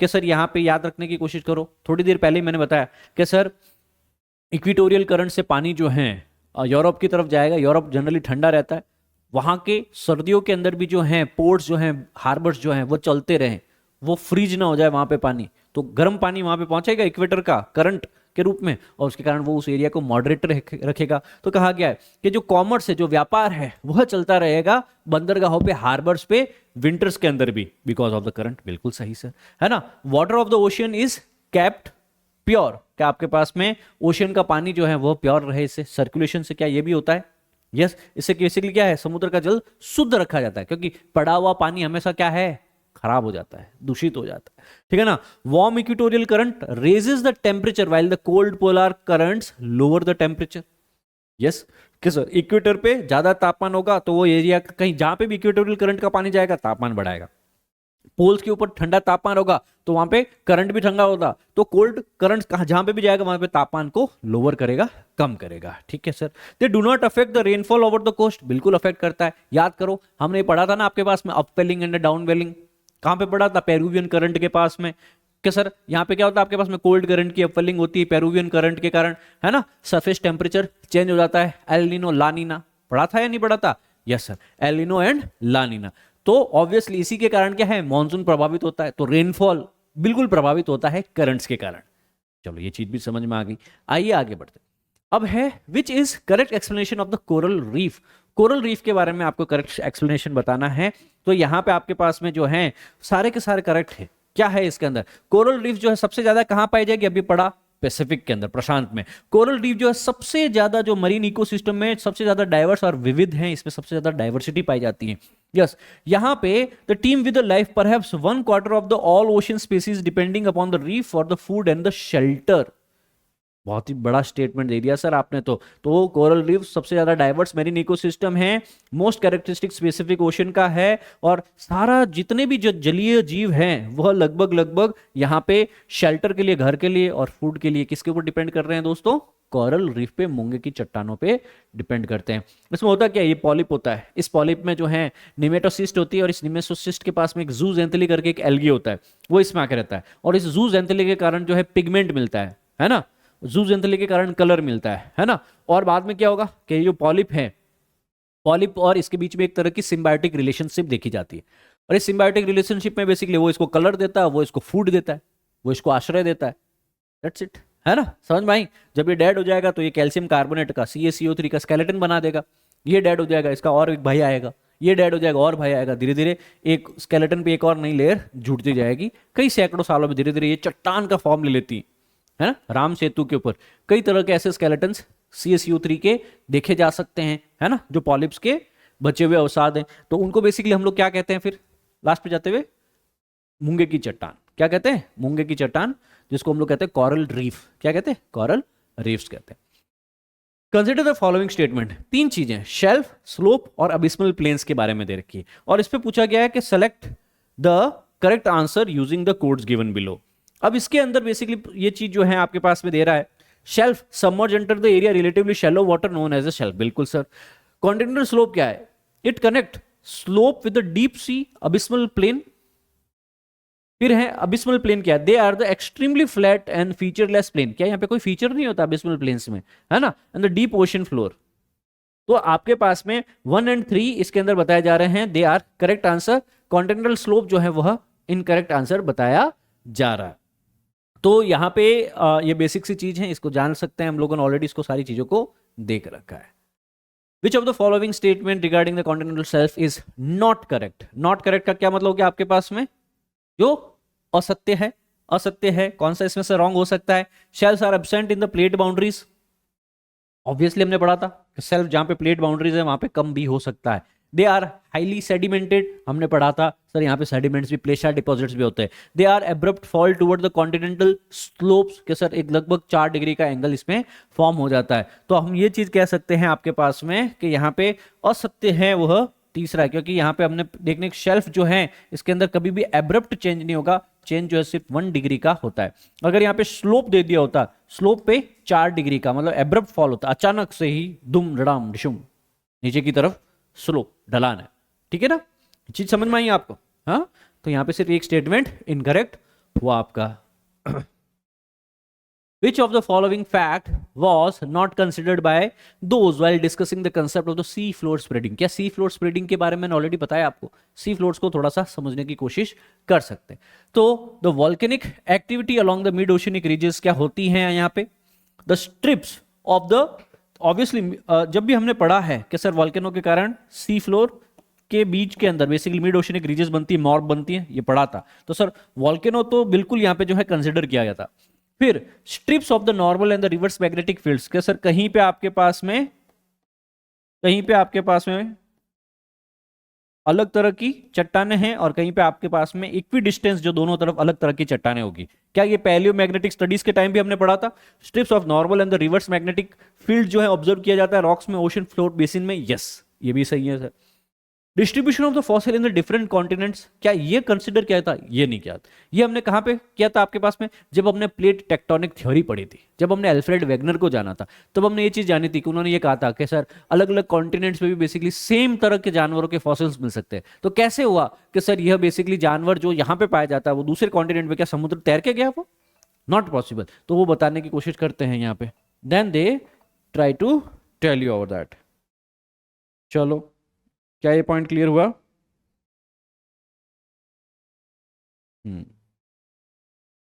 All right.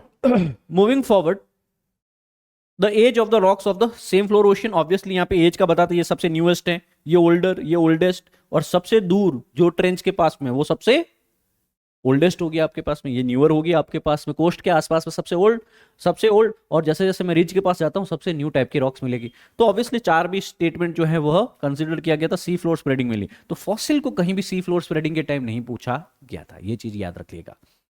That's it. Which current is set in the motion due to the difference in water density. तो वाटर डेंसिटी के कारण बेसिकली जो है हम ये चीज देख पाते हैं कि थर्मोक्लाइन करंट्स काम करते हैं। कि सर जनरली तो हमने देखा सर तापमान के कारण टेम्परेचर चल रहा है ना, तापमान के कारण जो पानी जो है वो मूवमेंट कर रहा है, पर सर कई जगह पे जो डेंसिटी के कारण भी चलता है उसको थर्मोक्लाइन करंट कहा जाता है। कैसा कैसा करंट कहा जाता है? थर्मोक्लाइन करंट कहा जाता है आपके पास में, है ना। वाटर डेंसिटी, थर्मोक्लाइन क्या है? Boundary region in the ocean from where a rapid decrease in the temperature, thermocline, है ना। तापमान अचानक से गिरता है, 0 डिग्री के आसपास तक पहुंचा जाता है, 90 डिग्री तक जो है 90% जो पानी है ना समुद्र के अंदर वो लगभग इसी रीजन में पाया जाता है, थर्मोक्लाइन वाले रीजन के नीचे होता है आपके पास में। That's it. तो यहाँ पे पानी क्या करने लगता है? सिंक करने लगता है, तो थर्मोक्लाइन फॉर्मेशन हो जाता है। तो थर्मोक्लाइन ग्लोबल ओशन सर्कुलेशन जो डेंसिटी के डिस्ट्रीब्यूशन के कारण, डेंसिटी के परिवर्तन के कारण होता है ना, ऑफ द सी वाटर। और डेंसिटी किसके ऊपर डिपेंड करती है? डेंसिटी किसके ऊपर प्रोपोर्शनल है? सैलिनिटी के ऊपर। डेंसिटी किसके ऊपर प्रोपोर्शनल है? टेम्परेचर के ऊपर। तो टेम्परेचर और सैलिनिटी के बढ़ने और घटने से डेंसिटी भी बढ़ती है और घटती है, एंड हेंस उसके कारण भी सर्कुलेशंस, जलधाराएं होती हैं। The coral reefs of the major characteristics of the which ocean. कौन कौन से ओशन में होगी coral reefs? Sir coral reefs होगी आपके पास में सबसे ज्यादा पैसिफिक ओशन के अंदर, ठीक है ना। चलो, all over the world ocean में पाई जाती है, पर बिगेस्ट कोरल रीफ्स जो हैं वह शैलो वाटर्स में, ट्रॉपिक्स और सब ट्रॉपिक्स में, पैसिफिक ओशन में देखने को मिलती है। पैसिफिक में सबसे ज्यादा कोरल रीफ्स देखने को मिलेगी।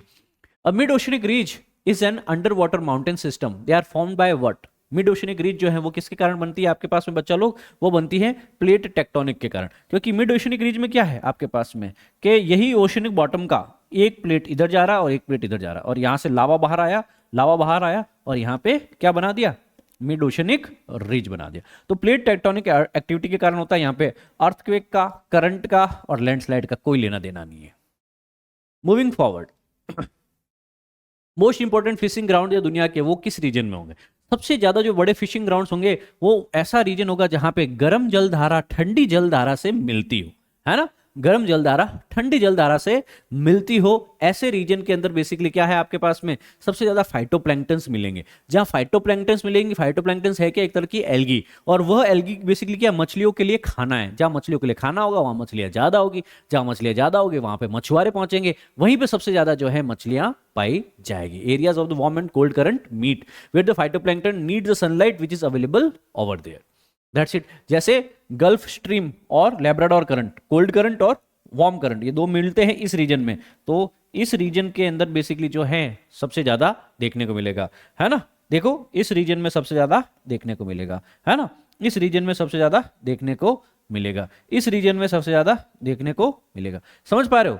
Cold current and hot current जहां जहां पे मिल रहे हैं वहां पे। अच्छा, एक और फीचर होगा कि सर यहाँ पे क्या होगा? जहां पे भी गर्म और ठंडी जलधारा मिलेगी वहां पे एक और काम होगा। क्या काम होगा भैया? कि सर वहां पे ज्यादा से ज्यादा फॉग क्रिएट होगा। क्या क्रिएट होगा? फॉग भी क्रिएट होगा। इस कारण एक्सीडेंट्स भी ज्यादा होते हैं आपके पास में। याद करने की कोशिश करो, इसी एरिया के अंदर ही हमारा बेसिकली क्या चल रहा था? टाइटैनिक, है ना, कनाडा के आसपास में, अटलांटिक ओशियन में।